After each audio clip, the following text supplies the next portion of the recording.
तथा मन को आवश्यकता नहीं होती। जैसे हमें भौतिक अस्तित्व में होते हैं, वैदिक ग्रंथों में स्पष्ट कथन है कि भगवान का दिव्य शरीर। उसको ठीक से पढ़िए, समझ नहीं आया आपने क्या कहा, वापस से पढ़िए। एज सच हमें जहाँ से हो, जैसे हमें भौतिक अस्तित्व में होते हैं, उससे पहले उससे वाक्य पूरा आधा वाक्य पढ़ा, अतः उन्हें पृथक शरीर अथवा मन की आवश्यकता नहीं होती। हाँ, उन्हें मतलब पृथक शरीर और जैसे हम लोगों को इस भौतिक अस्तित्व में होती है।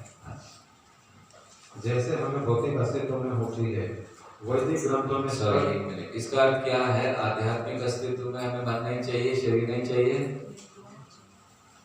यहाँ लिखा है कि हमें भौतिक अस्तित्व में जरूरी होती है मन और शरीर की, आध्यात्मिक में नहीं। मतलब आध्यात्मिक शरीर में हम सब गायब हो जाते हैं, ना मन रहता है ना शरीर, बॉडी शरीर रहता है,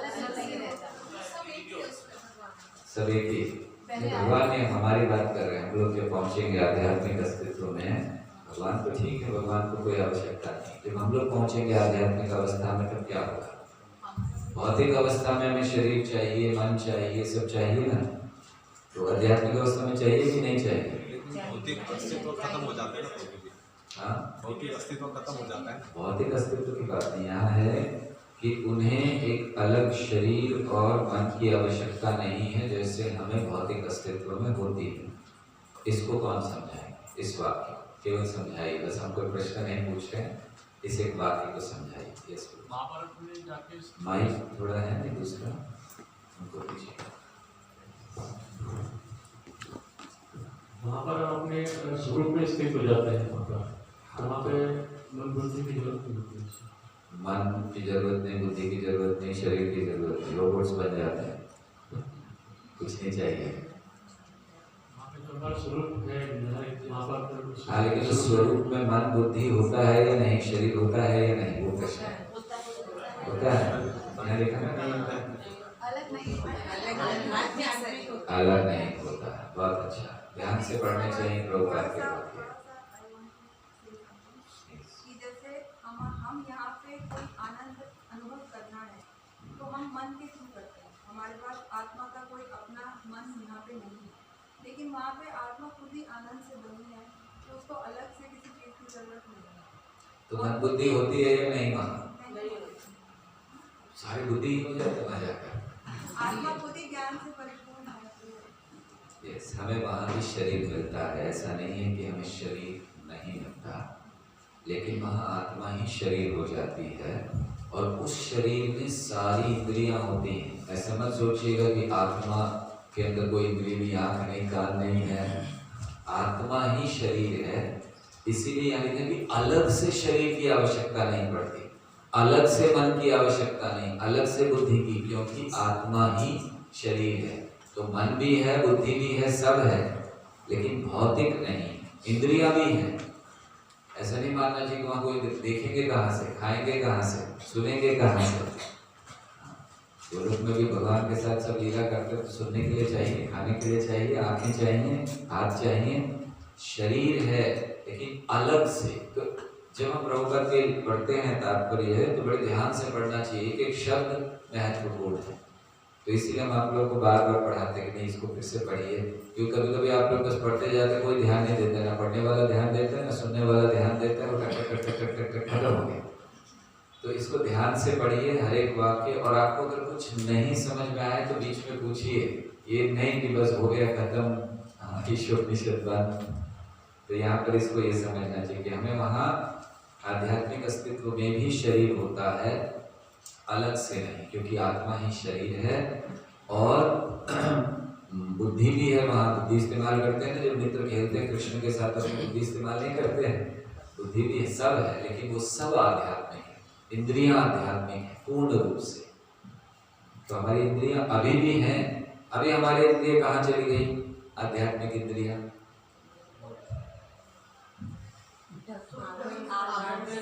अभी ढक गई हैं। तो जो देखने की प्रक्रिया है वो ये आँख कर रही है। आत्मा की इंद्रियां अभी भी हैं, अगर शरीर जब मर जाता है तो देख नहीं पता आँख होते हुए भी। राइट, तो इंद्रियां काम कर रही हैं, इंस्ट्रूमेंट है बॉडी। तो ये जो आंखें हैं, ये आंख से हम नहीं देख सकते।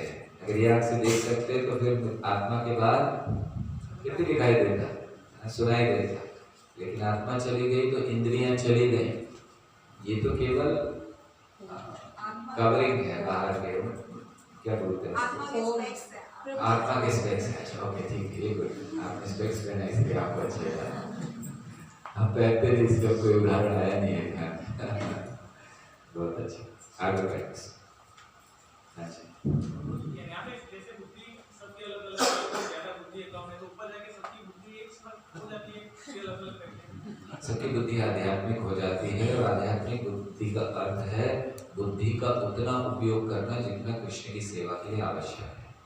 तो अगर किसी को अपनी बुद्धि 10% ही युक्त करनी है, वो 10% करेंगे। किसी को 100 करनी है तो 100 करेंगे। यहाँ पर हमारी बुद्धि का हम पूरा उपयोग नहीं कर पाते। हमारी बुद्धि को कोई 10% करता है, कोई 5%, वहाँ पूरा कर सकते हैं।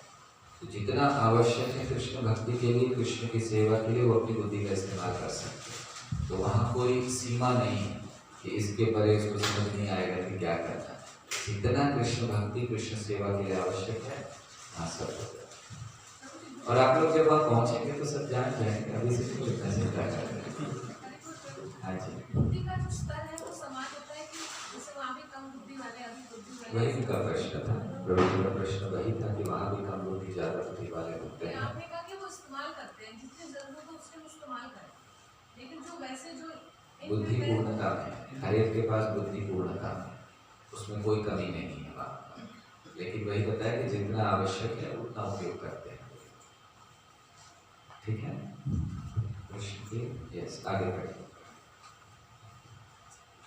वैदिक ग्रंथों में स्पष्ट कथन है कि भगवान का दिव्य शरीर हमारे शरीर से सर्वथा भिन्न होता है, इसलिए उन्हें कभी कभी निराकार कहा जाता है। तो भगवान को जब कहा जाता है अदेह, अकाय, निराकार, मतलब ये नहीं कि उनके शरीर नहीं है, उनका शरीर हमारी तरह है। ठीक है, जैसे भगवत गीता में भगवान ने वर्णन किया है। अगर हम लोग भगवत गीता को देखें 4थे अध्याय को, तो 4थे अध्याय में 5वें और 6ठे श्लोक में भगवान वर्णन करते हैं। क्या वर्णन करते हैं? भगवान अपने दिव्यता का वर्णन करते हैं। तो अर्जुन ने प्रश्न किया ना कि आपको कैसे पता, या बोल रहे हो कि भगवान को आपने दिया, आप तो मेरे साथ हुआ भी जन्म हुआ है, पहले कैसे दे दिया? तो भगवान ने क्या कहा? बहुनी ने व्यतीतानि जन्मानि तव चार्जुन। ये अर्जुन, मेरे तुम्हारे बहुत सारे जन्म हो चुके हैं, मुझे याद रहता है तुम्हें।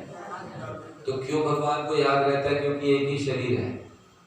भगवान का शरीर नहीं बदलता है, दिव्य है। हमारे शरीर बदल गए, भूल गए पिछले जन्म में क्या था। किसी को याद है आप में से पिछला जन्म? आप कहीं थे, आपको याद आया, एक दिन आपने देखा, तो हम लोग भूल जाते हैं। लेकिन भगवान को सारे बहुनी में थे। और उसके बाद क्या कहते हैं भगवान 6ठे श्लोक में? अजोपि सन्न व्ययात्मा भूतानां ईश्वरोपि सन। भगवान कहते हैं मैं अजन्मा हूँ, अजोपि सन्न व्ययात्मा। तो इसलिए अपने दिव्यता का अपनी दिव्यता का भगवान वर्णन करते हैं। खुद ही उन्होंने वर्णन किया कि क्या उनकी स्थिति। तो इसलिए भगवान का जो शरीर है वो दिव्य है, हमारी तरह भौतिक नहीं है। तो इसीलिए उनको कभी कभी निर्गुण, निराकार कहा जाता है। निर्गुण मतलब उनमें भौतिक गुणों का लेश मात्र भी नहीं, इसलिए उनको निर्गुण कहा जाता है। ऐसा नहीं कि उनके अंदर कोई गुण नहीं है। निर्गुण मतलब कोई गुण नहीं, निर्गुण मतलब भौतिक गुणों का लेश मात्र भी उनमें। भौतिक गुण 3 गुण, प्रकृति के 3 गुण, और उनसे उत्पन्न होने वाली सारी चीजें। हमारे अंदर जितनी भी चीजें हैं, भौतिक गुण किससे उत्पन्न हुए हैं? इन 3 गुणों से। 3 गुणों का मिश्रण है। हमारी इच्छाएं, हमारा द्वेष, हमारा काम, क्रोध, ये सब किसका है? 3 गुणों का प्रभाव। तो भगवान गुणातीत है, इसीलिए उन्हें निर्गुण कहा जाता है। ठीक है, आगे बढ़े। इसका अर्थ यह है कि उनका स्वरूप हमारे समान नहीं होता है। वे ऐसे रूप के विहीन है जिसकी हम कल्पना कर सके।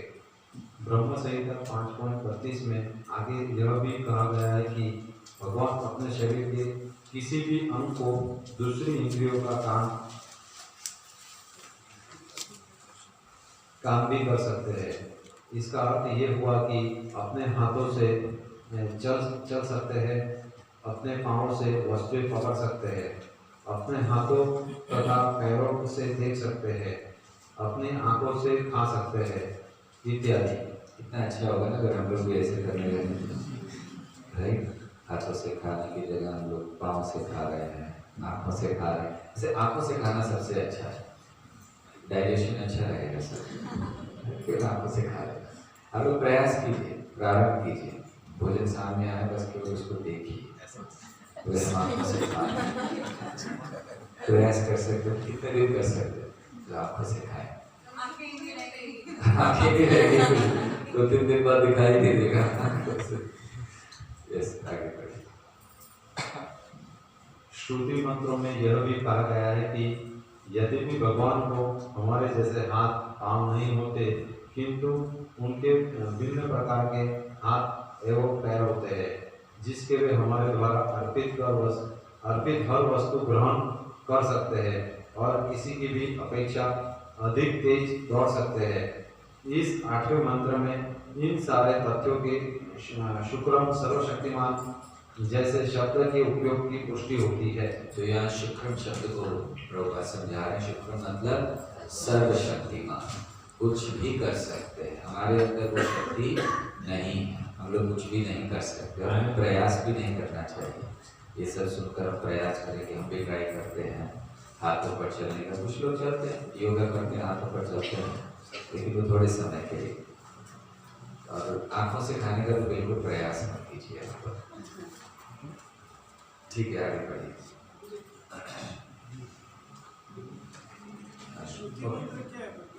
श्रुति मंत्र मतलब जब वेदों को भाग किया जाता है तो वेदों में श्रुति, स्मृति और न्याय 3 विभाग होते हैं, जिसको प्रस्थान त्रय कहते हैं। श्रुति प्रस्थान, स्मृति प्रस्थान। तो श्रुति में वेद आते हैं, उपनिषद आते हैं। हम लोगों ने पहले में सारी चर्चा की है। अब आप लोग इनमें ऐसे पूछेंगे तो हमें लगेगा कि हमने कुछ पढ़ाया ही नहीं, फिर से वापस जाना पड़ेगा। तो श्रुति मतलब जो सुना जाता है, उपनिषद, वेद इत्यादि, जिसमें संहिताएं आती हैं। आगे बढ़े। भगवान का पूज्य स्वरूप जिसकी स्थापना ऐसे प्रमाणिक आचार्यों द्वारा मंदिरों में की जाती है, जिन्होंने 7वें मंत्र के अनुसार भगवान का साक्षात्कार किया है, भगवान के मूल स्वरूप से भिन्न है। भगवान का मूल स्वरूप श्री कृष्ण का है और श्री कृष्ण अपने विस्तार असीमित रूपों में यथा बलदेव, राम, नृषि, वरा आदि में करते हैं। ये सारे स्वरूप एक ही भगवान है। इसी तरह एक मिनट, तो यहाँ पर भगवान के विस्तारों का वर्णन हुआ है कि भगवान अपना विस्तार अलग अलग रूपों में करते हैं, अलग अलग। तो उनके विस्तारों की थोड़ी सी चर्चा हम लोग यहाँ पर करेंगे। तो भगवान कृष्ण के विषय में कहा गया है भागवतम में कि वे मूल है। एते चांशकलः पुंसा कृष्णस्तु भगवान स्वयं। तो यहाँ पर आप देखिए जितने भी अवतार आते हैं, जो भी अलग अलग श्रेणियां हैं अवतारों की, तो उस पर भी चर्चा करेंगे। तो वो सब कृष्ण से आते हैं, कृष्ण मूल हैं। तो कृष्ण के जो विस्तार हैं उनकी चर्चा, ये फॉन्ट यहाँ पर आपके इसमें बलराम फॉन्ट शायद नहीं है, इसलिए थोड़ा सा आप लोग को दिखाई दे रहा है। इसको क्लिक मत करिएगा, नहीं तो खराब लगेगा। भूल गए इसमें बलराम फॉन्ट डालने के। तो कृष्ण के जो विस्तार हैं उनका यहाँ पर वर्णन है कि श्री कृष्ण ये स्वयं रूप कहलाते हैं। प्रभुपाद इसको पहले स्कंद के 2 अध्याय के 22वें तात्पर्य में लिखते हैं कि भगवान श्री कृष्ण ये स्वयं रूप कहलाते हैं। तो स्वयं रूप क्या है? वो रूप जो गोलोक में है, जहाँ भगवान बांसुरी बजा रहे हैं, गायों के साथ आनंद ले रहे हैं, गोलोक में रहते हैं, वो स्वयं रूप कहलाते हैं। तो फिर ये जो स्वयं प्रकाश है या स्वयं रूप है, फिर ये 2 भागों में बंटते हैं। एक कहा जाता है प्राभव प्रकाश और दूसरा वैभव प्रकाश। ये आपको चैतन्य टीचिंग्स ऑफ लॉर्ड चैतन्य में भी मिल जाएंगे विस्तार से। तो फिर प्राभव प्रकाश और वैभव प्रकाश, ये 2 में होते हैं। प्राभव और वैभव में अंतर क्या है? प्राभव प्रकाश जो भगवान के हैं, ये शब्दों से आप भ्रमित मत होइएगा, बड़े सरल है समझने के लिए। एक स्वयं रूप है भगवान का और एक प्राभव होता है। प्राभव मतलब वही भगवान, वही रूप, वही सारा कुछ सेम, कोई अंतर नहीं, वही शक्ति है, वही उनके फीचर्स हैं, सब वही। जैसे उदाहरण रासलीला, रासलीला में भगवान ने अपने आप को विस्तार कर लिया और सारे कृष्ण एक समान थे, कोई भेद नहीं था, तो वो प्राभव प्रकाश कहलाता। और फिर वैभव प्रकाश, वैभव प्रकाश वही भगवान, लेकिन थोड़े से उनमें अंतर हो जाता है, जैसे रंग का अंतर, लेकिन वही है भगवान, वही है शक्ति, वही है, लेकिन जैसे थोड़ा सा फीचर्स रंग का अंतर हो जाएगा। जैसे बलराम जी, तो बलराम जी कौन है, भगवान है या नहीं है? वही भगवान है, केवल अंतर है कि बलराम जी काले हैं और कृष्ण गोरे हैं। हमारी ज्ञान इतना नहीं है, अच्छा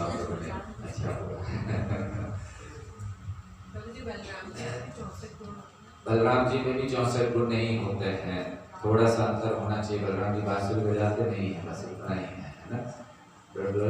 कृष्ण और बलराम में थोड़ा अंतर है कि बलराम सेवा करने वाले भगवान हैं, कृष्ण सेव्य भगवान है, बलराम जी सेवक भगवान है। चैतन्य चरितामृत में कहा गया है, सर्व अवतारी कृष्ण स्वयं भगवान, ताहर द्वितीय देह श्री बलराम, एक ही स्वरूप दोहे भिन्न मात्र काया, आद्य काय व्यूह कृष्ण लीला सहाय।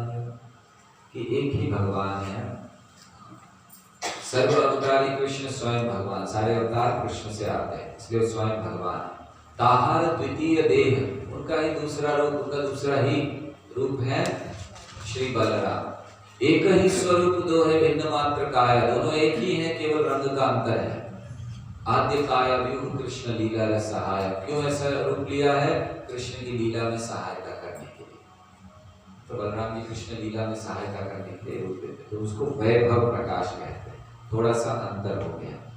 और फिर तदैकात्म रूप आते हैं उन वैभव प्रकाश से, बलराम जी से आगे चलकर। ये जो रासलीला में कृष्ण है और द्वारका में जो 16,000 रानी के साथ कृष्ण है, वैभव प्रकाश।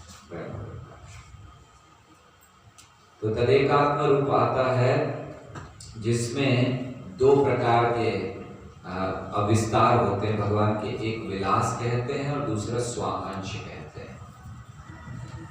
तो स्वांश में अवतार आते हैं, अलग अलग अवतार, और विलास में चतुर्व्यूह इत्यादि। भगवान के जो वैकुंठ में चतुर्भुज रूप हैं उनको विलास कहते हैं, विलास रूप है जो भगवान के चतुर्भुज रूप हैं। कितने चतुर्भुज रूप हैं भगवान के आध्यात्मिक जगत में?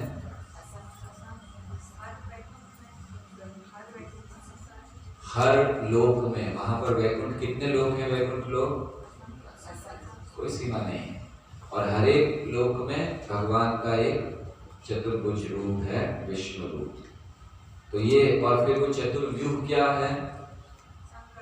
संकर्षण, प्रद्युम्न, अनिरुद्ध और वासुदेव, तो ये चार, तो इसको चतुर्व्यूह कहते हैं। तो ये विलास कहलाते हैं। और उनसे फिर स्वांश आते हैं। स्वांश, ये अगेन वो शब्द ठीक नहीं आया फॉन्ट के कारण। स्वांश में कौन से? पहले पुरुष अवतार, पुरुष अवतार।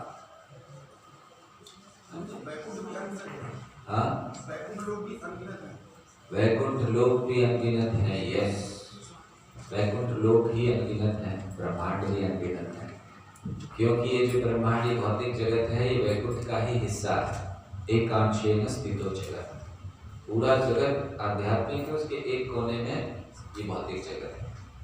तो वैकुंठ लोक तो बहुत ज्यादा, ये जो भौतिक जगत है ये तो केवल 20% है, 25%, और फिर 1/3, क्या कहते हैं, 3/4, सॉरी 3/4, 3 भाग तो ऊपर है।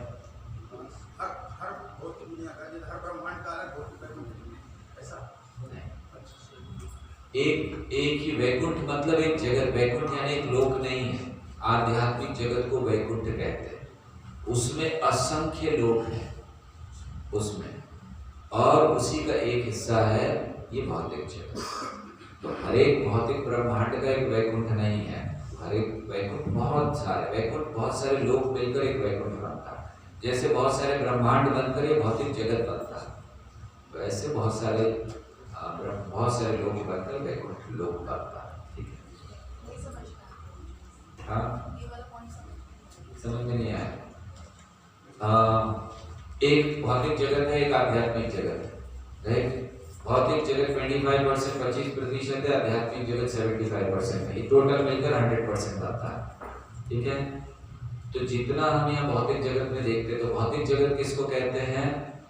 ये सारे 14 भुवन जो एक ब्रह्मांड बनता है, ऐसे असंख्य ब्रह्मांड जो महाविष्णु के शरीर से निकलते हैं, वो सारा मिलकर भौतिक जगत कहलाता है। और ये केवल 25% है। इसके परे आध्यात्मिक जगत है जो 75% है, और उसमें ऐसे कई लोग हैं, एक लोक से नहीं बना। जैसे भारत जब कहते हैं तो भारत में केवल एक शहर नहीं है सूरत, कितने सारे शहर हैं, बम्बई है, दिल्ली है, कलकत्ता है, सब मिलकर भारत बनता है। जब कहा जाता है कि सूरत कहाँ है? भारत में। कलकत्ता कहाँ है? भारत में।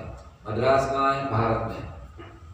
तो इसी तरह सारे वैकुंठ लोग, नरसिंहदेव का लोक कहाँ है? वैकुंठ में। बरादेव का कहाँ है? वैकुंठ में। तो जितने भी लोग हैं वो मिलकर एक आध्यात्मिक जगत बनता है। ठीक है,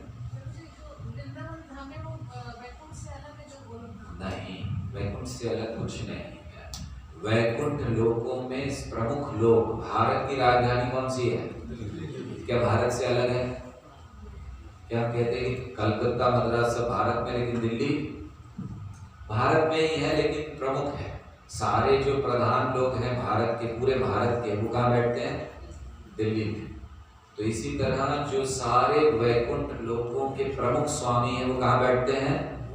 गोलोक। तो गोलोक सारे लोगों का राजधानी है, आप कहें उसको समझ।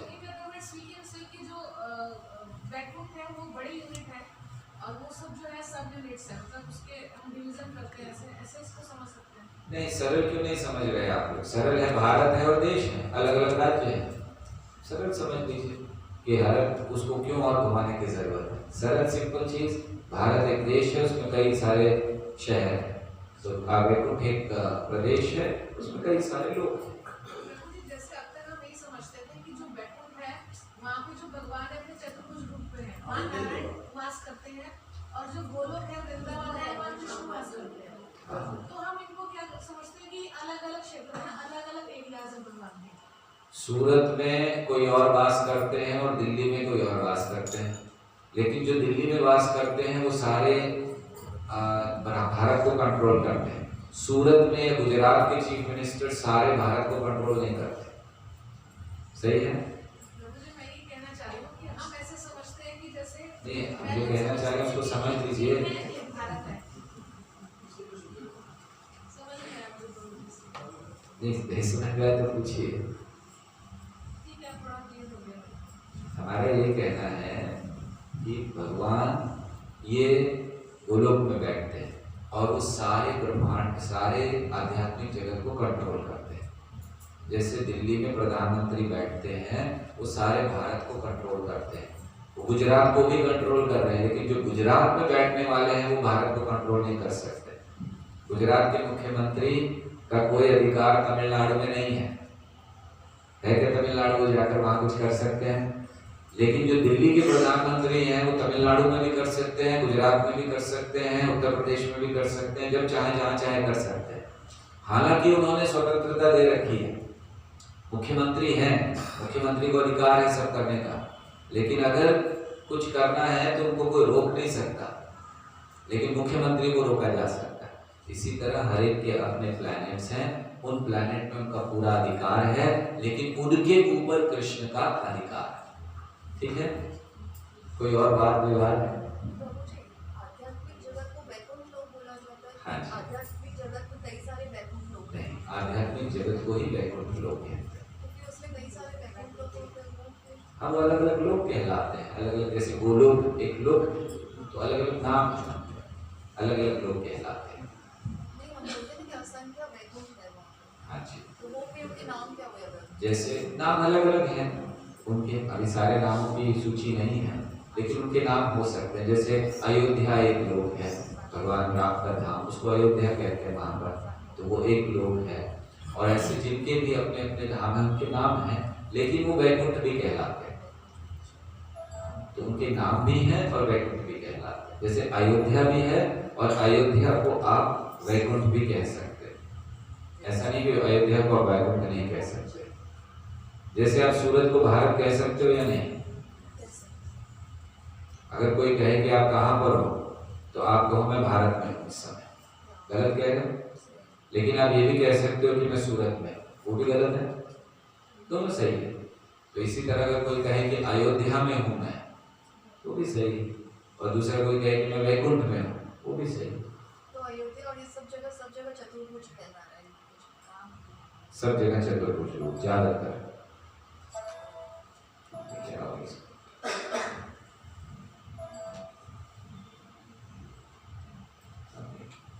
सब जगह चतुर्भुज ज्यादातर सब, ठीक है। और कोई प्रश्न, कोई संशय? माता जी कुछ संशय?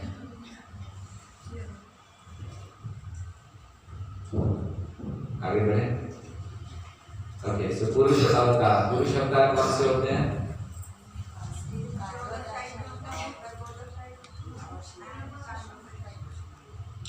शिवोदक्षाय विष्णु, गर्भोदक्षाय विष्णु और कारणोदक्षाय विष्णु। इनके समझाने की जरूरत नहीं है आपको,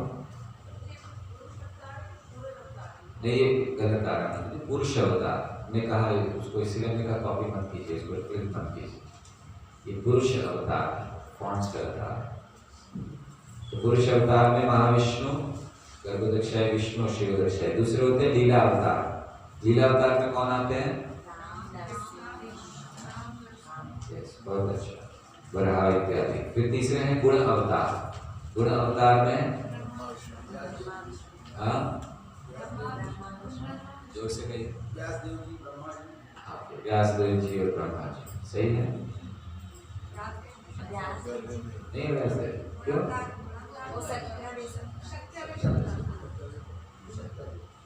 ठीक है। गुण अवतार मतलब जो 3 गुणों के अवतार हैं, सत्वगुण, रजोगुण और तमोगुण। सत्वगुण के कौन है? विष्णु। रजोगुण के ब्रह्मा और तमोगुण के, तो इसलिए 3 गुण अवतार। फिर उसके बाद आते हैं मनवंतर अवतार। मनवंतर अवतार आप लोग क्लिक करेंगे तो थोड़ा आगे कंफ्यूजन ना हो जाए आपको, इसके लिए इसको क्लिक मत कीजिए, थोड़ा कंफ्यूज हो जाएंगे। पूर्ण अवतार कह देंगे पुरुष की जगह, ठीक से आने रहना है। मनवंतर अवतार, मनवंतर अवतार कौन से होते हैं?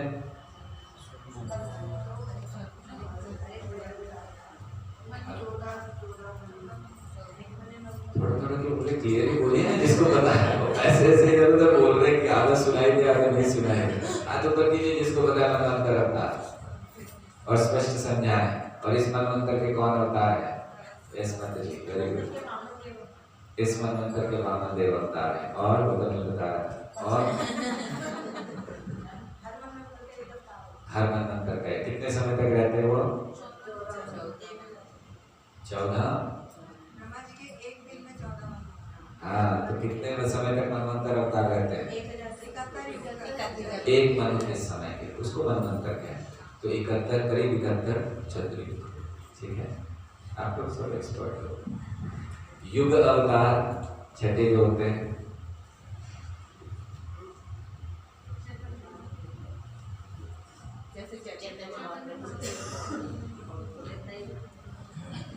इसमें एक रह गया ना,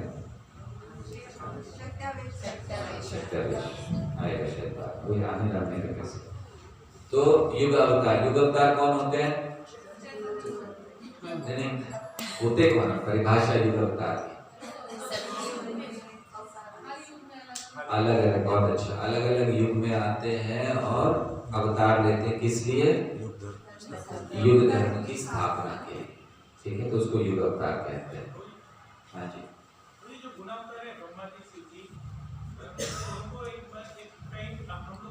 अवतार की तरह और फिर जैसे सभी अवतार में कृष्ण की तरह पूजा करते हैं बुद्धि में इस्कॉन में, जैसे चैतन्य महाप्रभु को दुर्गा अवतार है, तो ऐसे ब्रह्मा जी शिव जी की गुण अवतार है, तो उनको ऐसे कृष्ण क्यों पूजा नहीं होती? उनको ऐसे क्यों पूजा नहीं करते हम लोग? अरे पूजा क्यों नहीं करते हैं? क्योंकि वो गुण अवतार है, फिर भी पूजा क्यों नहीं? गुण अवतार होने का अर्थ ये नहीं है कि वो भगवान है। ब्रह्मा जी जीव हो सकते, ब्रह्मा जी जीव हो सकते हैं, और किसी जीव को भगवान विशेष शक्ति प्रदान करके उनको गुण अवतार बना देते हैं। जो जरूरी नहीं है कि वो तीनों भगवान ही हैं। गुण के अवतार जो है जैसे शिव जी इत्यादि, तो जरूरी नहीं है कि वो गुण अवतार हमें वो भगवान, क्योंकि शिव जी हालांकि भगवान के विस्तार हैं, लेकिन तमोगुण का स्पर्श करते हैं इस जगत में सेवा के रूप में, उनको तमोगुण के अधिष्ठाता है, और क्योंकि वो तमोगुण का स्पर्श करते हैं इसीलिए वो भगवान पूर्ण नहीं है, क्योंकि भगवान गुणातीत है, गुणों से परे है। तो ये हमें जानना चाहिए, भगवान कभी गुणों को स्पर्श नहीं करते, तो वो गुणों से परे रहते हैं। तो इसीलिए देवी देवताओं में आते हैं और इनकी हम पूजा अपने मंदिरों में भगवान समझकर नहीं करते। इनको आदर सम्मान निश्चित देना चाहिए। आगे देवी देवताओं का वर्णन आएगा, उसमें हम लोग विस्तार से चर्चा करेंगे। हाँ जी। विष्णु जी को भगवान समझ के पूजा करते हैं। विष्णु जी भगवान हैं, क्योंकि हालांकि वो सत्वगुण के अधिष्ठाता हैं, लेकिन फिर भी गुणों से परे रहते हैं। तो भगवान विष्णु को जैसे उनके जो 60 गुण हैं, तो वो गुणों से परे रहते हैं, स्पर्श नहीं करते हैं। तो इसलिए भगवान विष्णु को हम भगवान मान लेते हैं, माना जाता है। लेकिन फिर भी हमारे लिए ये क्लियर है कि श्री कृष्ण पूर्ण पुरुषोत्तम भगवान है। कोई और संशय क्लियर हुआ प्रति? क्यों हम लोग ब्रह्मा विष्णु शिव की पूजा नहीं करते? शिव जी भी गुणों से परे। शिव जी अभी हमने बताया कि गुणों का स्पर्श करते थे, सभी बताया 5 मिनट पहले। अब लोग ध्यान नहीं रखते हैं, लगता है जो बोलते जाते हैं। बस 2 मिनट को हमने बताया कि क्योंकि शिव जी तमोगुण का स्पर्श करते हैं, इसलिए गुणातीत नहीं है, इसलिए भगवान नहीं। जस्ट अभी बताया। हाँ जी, और कोई प्रश्न इनके विषय में? तो जो सतयुग में हंसावतार है, सतयुग में युग धर्म के संस्थापक या युवा का हंसावतार, हम पढ़ नहीं पाते, इसके बारे में कुछ ज़्यादा पता ही नहीं चलता है हंसावतार है। वैसे हंसावतार का वर्णन भागवत में आता है, भागवत पढ़ी तो उसमें हंसावतार का वर्णन है कि उन्होंने ज्ञान दिया हंसावतार का। तो बहुत ज़्यादा नहीं है, क्योंकि हमारे प्रसिद्ध 10 अवतार हैं, दशावतार। लोग सोचते विष्णु के केवल 10 ही अवतार हैं, तो इसलिए उनके बारे में ज़्यादा वर्णन है, लेकिन अलग अलग स्थानों पे है और हमारे लिए आवश्यक नहीं है, क्योंकि हम लोग सतयुग में नहीं हैं इस समय, तो इसलिए उनके युग अवतार का हमें वर्णन की आवश्यकता नहीं है। अलग अलग युगों में आए, जैसे त्रेता में यज्ञ आए, वो युग अवतार हुए त्रेता के समय के। द्वापर में युग अवतार कौन है? युग अवतार जैसे त्रेता की ग्रीन कलर बता, तो ग्रीन कलर तो राम जी का हुआ था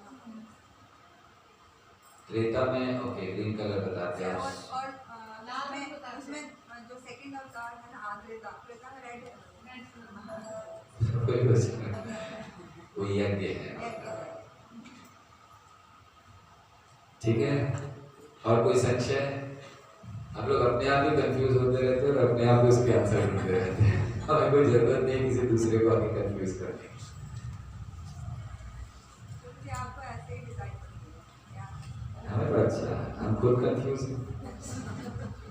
शक्त्यावेश अवतार, क्योंकि युग अवतार के बाद शक्त्यावेश अवतारों की 2 श्रेणी होती हैं, एक जो विष्णु तत्व होते हैं और दूसरे जो जीव तत्व होते हैं।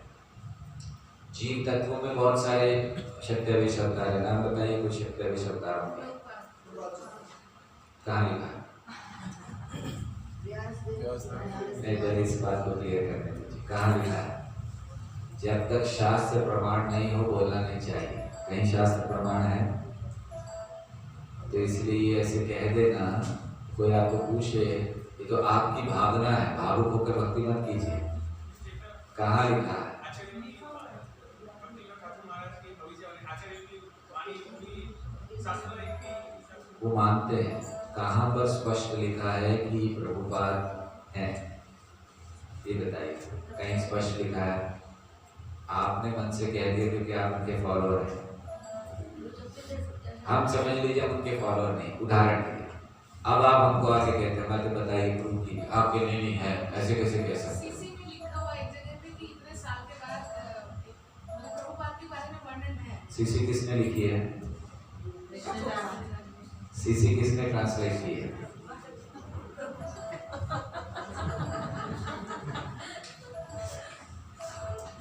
हाँ, और बताइए बताइए कहाँ प्रमाण है? प्रमाण बताइए, प्रमाण। ये कनेक्शन मत दीजिए, ये कहा था वो कहा था, वही है वो प्रमाण बताइए। आचार्य की टीका है वो शास्त्र में माने जाते हैं प्रभु जी को इस हिसाब से। हाँ, तो कौन से आचार्य की टीका में लिखा है कि प्रभुपाद है? जैसे भक्तिविनोद ठाकुर महाराज की भक्तिविनोद ठाकुर महाराज की यही है, ये कैसे पता? हम तो मानते हैं, उनकी बात मान लेते हैं। तो जैसे हो सकता है आगे कोई और आने वाला हो।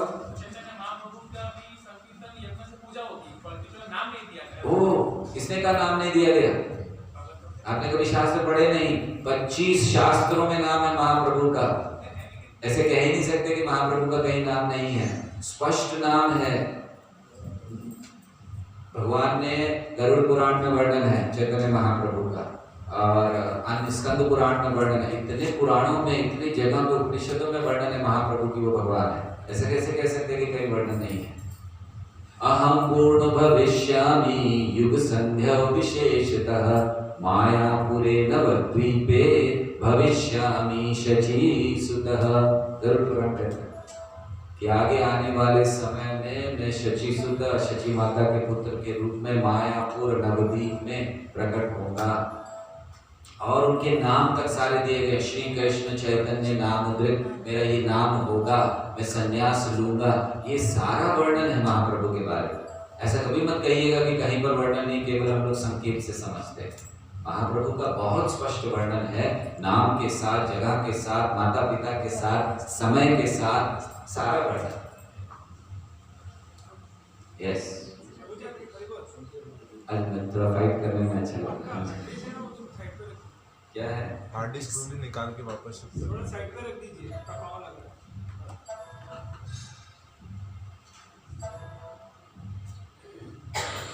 बस अभी नहीं परेशान कर। भी हो। हाँ जी, और कोई? अभी आप शक्ति का कार्ड तो हमें बताइए, वही पूछ रहे हैं कहाँ लिखा है? अच्छा उनका सबका है। अभी मतलब हाई कर रहा है। सो हमें ये कहना नहीं चाहिए, जब तक हमारे पास प्रमाण नहीं है हम केवल अपनी माने, हमारे मानने से कुछ नहीं होगा। ठीक है, हम आपस में बोल सकते हैं। लेकिन प्रभु जी जब हम अपने टीचर से, अपने आचार्यों से ऐसा सुनते हैं, तब हम उनसे प्रभु जी थोड़ी ऐसे पूछेंगे कि कहाँ लिखा है शास्त्रों में। हम सुनते आए हैं कि प्रभुपाद शक्ति में शब्द आ रहे हैं, कहाँ पे सुना हमने? बहुत जगह सुना। तो पूछना चाहिए। हम पूछ रहे, हमें नहीं पता ना, इसीलिए हम पूछ रहे। और कहीं नहीं लिखा, कहीं नहीं लिखा, ये बता रहे। ऐसा नहीं कि कहीं लिखा हुआ, कहीं नहीं लिखा। हम तो वही पूछे कि अगर आपको पता हो कहीं लिखा तो बताइए, तो आज से हम बोल्डली बोलना शुरू करें। कहीं नहीं, तो इसलिए नहीं बोलना चाहिए। निकाल के एक बार प्लग इन कर लीजिए वापस से हार्ड डिस्क। फिर सारा बंद हो जाएगा। नहीं, ये ओपन है तो बंद नहीं होगा। खराब नहीं हो जाएगा बिना।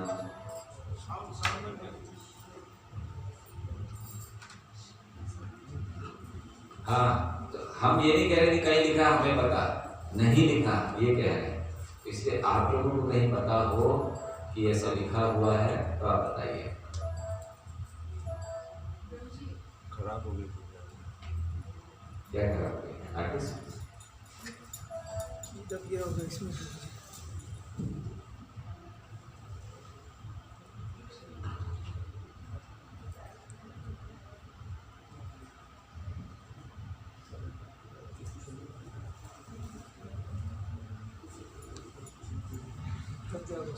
भगवान के सामने सारे एक्सपर्ट्स भी होते हैं। हाँ जी, प्रश्न है, हाँ। जैसे आपने बोला प्रभुपाद का शक्ति में शब्दार्थ नहीं है, I'm not sure, लोकनाथ साधना वाला जो श्लोक है that is actually for Srila Prabhupada. प्रमाण का ये हमने कह दिया कि प्रभुपाद श्रवंती गायंती साधु को तो साधु के लिए प्रभुपाद को ट्रांसलेशन कर उसमें लिखा है ना कि अगर वो जो साहित्य है वो ठीक प्रकार से न भी रचा गया हो। हाँ वो तो ठीक है, वो तो प्रभुपाद ने खुद लिखा है उसमें। आप अगर उसका परपोर्ट पढ़ेंगे तो प्रभुपाद खुद कहते हैं कि हमने प्रयास किया है और उसमें हमारी गलतियां हो सकती, तो उससे ये कहाँ प्रूव होता है कि प्रभुपाद शक्ति विषमता है? वो तो साधुओं के लिए कहा गया है। उसमें तो स्पष्ट कहा गया है कि जो व्यक्ति चाहे भले ही भक्त हो और अगर उसके लिखने में कोई त्रुटि भी हो तो ठीक है, उसको स्वीकार किया जाता है साधुओं के द्वारा, तो ये तो सत्य है। तो ये महाराज ने कहा तो कोई गलती नहीं, तो हम लोग भी कहते हैं कि भाई प्रभुपाद ने खुद ही लिखा है। महाराज प्रभुपाद ने खुद उसका तात्पर्य अगर आप पढ़ेंगे तो उसमें प्रभुपाद कहते हैं कि हमने भी हम्बल अटेम्प्ट किया है लिखने का और हमारे उसमें भी काफी त्रुटियां हो सकती है। ये ठीक है कि वो श्लोक प्रभुपाद के लिए है, लेकिन उस श्लोक में ये कहा गया कि वो शक्ति विषमता है। उसमें तो कहा गया कि उनकी रचना में अगर त्रुटियां भी हैं तो वो दिव्य है। उसको तो हम आंख बंद करके स्वीकार करते हैं कि प्रभुपाद की रचना जो दिव्य है। यस, और कोई झगड़ा करना चाहते हैं? हमारा केवल इतना कहना है, हम इस बात पर चर्चा नहीं कर रहे कि प्रभुपाद शक्ति विषमता है या नहीं है। हमारा प्राणायाम ये है कि हम जो भी कहें हमारे पास कहीं ना कहीं प्रमाण होना चाहिए। अगर कोई पूछ ले बाहर तो आप क्या प्रमाण दोगे बताइए? कोई प्रमाण है कहीं पर? किसी शास्त्र में वर्णन है? जैसे जितने भी शक्त्यावेश अवतार हैं उनकी सूची दी गई। नारद मुनि शक्त्यावेश अवतार है भारत में, महाभारत इसमें भागवत में लिखा है। शिव गोस्वामी कहते हैं, शिव गोस्वामी ये सूची में आता है। तो ये सारी चीजें हमें ध्यान रखनी चाहिए। तो ऐसे तो कहा जाए तो कई बड़े बड़े सन्यासियों ने प्रभुपाद को कहा है, तो हम ये नहीं कह रहे कि वो कोई गलती है या सही है। हम ये कह रहे हैं कि इसका प्रमाण होना चाहिए। और हो सकता है हमें नहीं पता, ऐसा मत सोचिए कि हमको सब कुछ पता है। हो सकता है हमें नहीं पता हो, कहीं पर प्रमाण हो, कोई आचार्य दिया, तो इसलिए हमने आपसे पूछा। अगर आप लोगों ने कहीं पूछा, जैसे भी माता जी ने बताया कोई सुना जरूर, तो लेकिन वो तो उसके लिए था, वो इस चीज के लिए नहीं हो सकता। तो ऐसा कोई प्रमाण हो तो हम बड़ी हृदय से स्वीकार करेंगे इस चीज को, और फिर आगे हर प्रवचन में कहेंगे। तो कुछ चीजों के हम लोग बोलते हैं, उसके प्रमाण नहीं होते, और फिर हम उस चीज को दोहराते रहते हो। इस्कॉन एक स्टैंडर्ड बन जाता है। क्योंकि हमने तो उनसे सुना, इनसे सुना है, लेकिन प्रमाण कहाँ है उसका? वो होना चाहिए, राइट? और एक बात आपको पता है जिसका प्रमाण नहीं है, खैर अभी इसकी कॉन्ट्रोवर्सी में नहीं जाना चाहिए। ठीक है, आगे बढ़ते हैं, आगे पढ़िए। तो ये ऐसे ये भगवान के विस्तार हैं जिनका वर्णन यहाँ पर किया गया है। ठीक है, इसी तरह जिस अर्चा विग्रह के मंदिरों में पूजा की जाती है वह भी भगवान का विस्तार स्वरूप है। अर्चा विग्रह की पूजा करने के मनुष्य तुरंत उन भगवान के निकट पहुंच सकता है जो अपनी सर्वव्यापक शक्ति से भक्त की सेवा स्वीकार करते हैं। भगवान का एक है कि अगर आगे आकर कोई वरिष्ठ भक्त इस बात को कहें तो उनसे बड़ी नम्रता से आप पूछ लीजिए। चुनौती के लिए नहीं, हो सकता उनको पता हो सही कोई वरिष्ठ भक्त है, आपको सबके सामने नहीं, ऐसा कैसे कहा आपने महाराज? प्रमाण की अलग से उनको बड़ी नम्रता से पूछ सकते हैं। हो सकता है कि अगर वो कह रहे हैं तो उसका कोई आधार हो, कोई प्रमाण हो, हमें नहीं पता। तो ये याद रखिएगा, ऐसा नहीं इसका अर्थ है कि हमें नहीं पता मतलब हो ही नहीं सकता, ऐसा नहीं है। और अगर आप लोगों को पता चले तो हम आपको अपना नंबर ईमेल ले जाएंगे, तो हमें तुरंत बताइएगा कि देखिए ये चीज़ें कही गई। इंडिकेशन यस है, जैसे हम लोग बोलते हैं मोर सेनापति भक्त, दो चंदास ठाकुर ने लिखा, महाप्रभु ने कहा कि आएगा मेरा सेनापति भक्त, तो हम लोग कहते हैं वही इंडिकेशन है कि उन्होंने ही सारे जगत में प्रचार किया, तो वो भक्त है। लेकिन वो एक सेनापति भक्त का जरूर है कि वो भक्त है, तो वो तो मानते हैं कि वही है प्रभुपाद जिनका वर्णन महाप्रभु ने किया कि सेनापति भक्त आएगा, या जिनका वर्णन अन्य आचार्य ने किया। लेकिन वो एक इंडिकेशन बहुत स्पष्ट कि वो है ऐसे। एक दृष्टि से माना जाए यस प्रभुपाद हैं, क्योंकि उनको शक्ति प्रदान हुई, बिना भगवान की शक्ति के तो कोई इतना बड़ा काम नहीं कर सकता कि उन्होंने 10-12 सालों में इतने सारे प्रभुपाद तब गए थे 65 और 77 12 सालों में उन्होंने 108 मंदिर, हजारों भक्त, ये तो कोई तो साधारण व्यक्ति कर ही नहीं सकता, ये तो सच है। लेकिन जब अगर हम बाहर की दृष्टि से बोल रहे हैं, अगर कोई व्यक्ति आपको पूछे तो आपके पास कोई तो आप नारद मुनि को कहिए शंकर अवतार है, अगर कोई पूछे तो बोले भागवत पढ़ लो, उसमें लिखा होगा। 4 कुमार शक्ति अवतार है, भागवत पढ़ लो, उसमें लिखा होगा। तो ऐसे हमारे पास स्पष्ट होना चाहिए। यस, भगवान का अर्चा आप लोगों की भावनाओं को हर्ट किया, हमने क्षमा चाहते हैं। भगवान का अर्चा आचार्यों के अनुरोध पर अवतरित होता है और वह उनकी शक्ति क्षमता के बल पर अपने मूल स्वरूप की तरह ही कार्य करता है।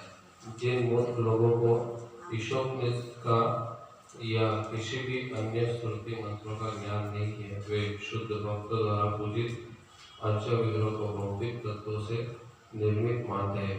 यह स्वरूप मूर्ख लोगों का कनिष्ठ अधिकारियों को उनकी अपूर्ण दृष्टि के कारण भौतिक दिखता है, लेकिन ऐसे लोग यह नहीं जानते कि भगवान सर्वशक्तिमान है तथा सर्वज्ञ होने के कारण इच्छा अनुसार जड़ को चेतना और चेतन को जड़ में बदल सकते हैं।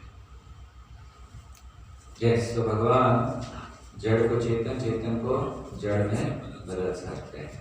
तो इसलिए ये नहीं मानना चाहिए कि जो अर्च विग्रह, इसकी हम लोग थोड़ी देर पहले भी चर्चा कर चुके हैं ना, तो इसके इस पर विस्तार से नहीं जाएंगे, आगे बढ़े। भगवद गीता 9:11-12 में भगवान अल्पज्ञ व्यक्तियों की पतितावस्था पर खेद प्रकट करते हैं, जो भगवान का इसलिए उपवास करते हैं कि वो मनुष्य की भांति इस जगत में अवतरित होते हैं। ऐसे अल्पज्ञ व्यक्ति भगवान की सर्वशक्तिमत्ता को नहीं जानते। इस प्रकार मानसिक तर्कवादियों के लिए भगवान कभी पूर्ण रूप में प्रकट नहीं होते। वे उनके प्रति व्यक्ति की शरणागति की मात्रा के अनुसार ही जाने जा सकते हैं। जीवों की पतितावस्था का एकमात्र कारण ईश्वर के साथ अपने संबंधों की विस्मृति ही है। तो हमारी पतितावस्था का एकमात्र कारण क्या है? भगवान से अपने संबंध को भूल गए। तो इसलिए भक्ति का मार्ग क्या है? उस संबंध को पुनः स्थापित करना, और जिसके द्वारा हमारी जो पतित अवस्था है वो ऊंचे हम लोग उठ सकते हैं। यस, जिन मूर्ख लोगों का शब्द का या किसी अन्य शक्ति मंत्रों का ज्ञान नहीं है, जो शुद्ध भक्तों द्वारा पूजित अर्चा विग्रह को भौतिक तत्वों से निर्मित मानते हैं, तो क्या इसको ऐसा माना कि जो शुद्ध भक्तों द्वारा पूजित अर्चा विग्रह है उनमें सर्वशक्ति है? जैसे गाँव में कहा देखते हैं, मंदिरों में लोग अपने स्थान से भगवान को स्थापित कर देते हैं, पूजना शुरू कर देते हैं, उनको किस दृष्टि? इसीलिए प्रभुपाद ने लिखा कि अर्च विग्रह कैसे प्रकट होते हैं। अगर आप पढ़ें तो क्या लिखा है उसमें, एक लाइन है, देखिए, अर्च विग्रह जो होते हैं वो आचार्यों की, क्या वो पूरा लाइन पढ़िए। भगवान का पूज्य स्वरूप जिसकी स्थापना ऐसे प्रमाणिक आचार्यों द्वारा मंदिरों में की जाती है, जिनमें 7वें मंत्र के अनुसार भगवान का साक्षात्कार नहीं, वो नहीं, यहाँ पर भगवान का अर्च विग्रह आचार्यों के अनुरोध पर अवतरित होता है। हाँ, आचार्यों के अनुरोध पर अवतरित होता है। तो यहाँ स्पष्ट लिखा है प्रभुपाद ने कि भगवान का अर्च विग्रह ये आचार्यों के अनुरोध पर होता है, अपने मन से नहीं। हमने मन से बना दिया कृष्ण की मूर्ति और उसको स्थापित कर दिया, उसकी पूजा कर रहे हैं, उसको अर्च विग्रह नहीं कह सकते, क्योंकि भगवान शुद्ध भक्तों के द्वारा प्राप्त होते हैं। तो ये भी भगवान का रूप है, तो शुद्ध भक्त हमें दे सकते हैं भगवान। इसीलिए हमारे मंदिरों में भी हम लोग अपनी इच्छा से नहीं करते हैं। जो आचार्य हैं हमारे वर्तमान आचार्य, तो हम उनकी अनुमति से लेकर, उनकी अनुमति लेकर हम फिर आचार्यों के विग्रहों की स्थापना करते हैं। ऐसा नहीं इवन यहाँ पर समझिए आपको मंदिर बनाना है, ऐसा नहीं मंदिर बनाया, विग्रह लाए, बस स्थापित कर दिया, हो गया। नहीं, आपको जो वर्तमान आचार्य हैं इस्कॉन के, तो तो पहले उनसे अनुमति लेनी होती है। वो जब अनुमति देते हैं तब भगवान प्रकट होते हैं। जैसे भगवान पहले शुद्ध भक्त के हृदय में प्रकट होते हैं। जब कृष्ण आने वाले थे तो पहले वसुदेव के हृदय में आए, फिर उनके हृदय से वो देवकी के गर्भ में या देवकी के हृदय में स्थानांतरित हुए। इसी तरह जहाँ भी अर्च विग्रह प्रकट होने वाले होते हैं पहले आचार्य के हृदय में आते हैं और फिर जब आचार्य अनुमति देते ठीक है ये ले आओ ऐसे करो तब उनको स्थापित किया। तो इसीलिए ये आवश्यक है। ठीक है, अगर आप अनुमति लेकर रख रहे हैं अधिकारियों से तो फिर ठीक है, उनको अर्च विग्रह मानना चाहिए। हमारे मन में आया हम ले आए और हम पूजा कर रहे हैं। नियम है कि हमें अनुमति लेके करना चाहिए। अब आपने नहीं दिया वो आप सोचिए कि क्या है, लेकिन अगर नियम ये है कि हमें अपने घर में भी विग्रह अपने मन से नहीं लाना चाहिए कि हम गए बाजार में बड़े अच्छे लगे हमने उठा लिया चलो कितने का है, ये विग्रह नहीं मूर्ति है। तो हमें अनुमति लेनी चाहिए गुरु से, अधिकारियों से, अर्च विग्रह सेवा शुरू करने से पहले।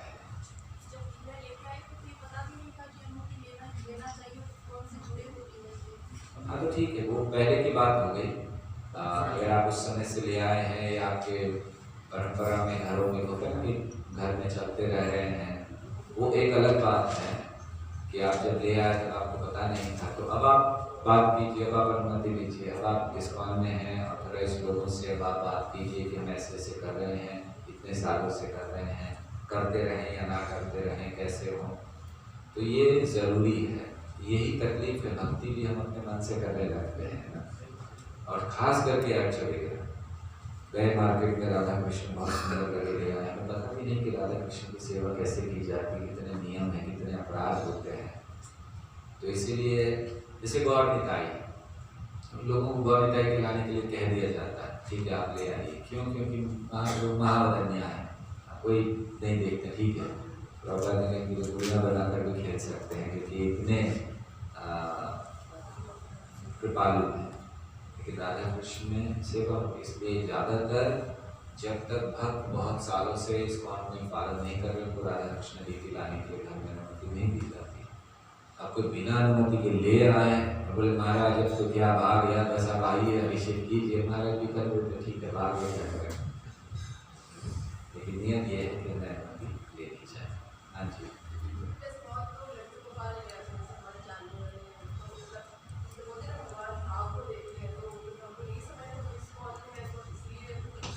अभी हमारी शुद्धता इतनी नहीं है कि भगवान हमारे भाव को देखें, ये जानना चाहिए। भगवान देखते हैं भाव को, लेकिन हम जब कोई चीज़ अभी कर रहे हैं तो उस भाव से नहीं कर रहे हैं कि भगवान के प्रति हमारा अच्छा भाव है।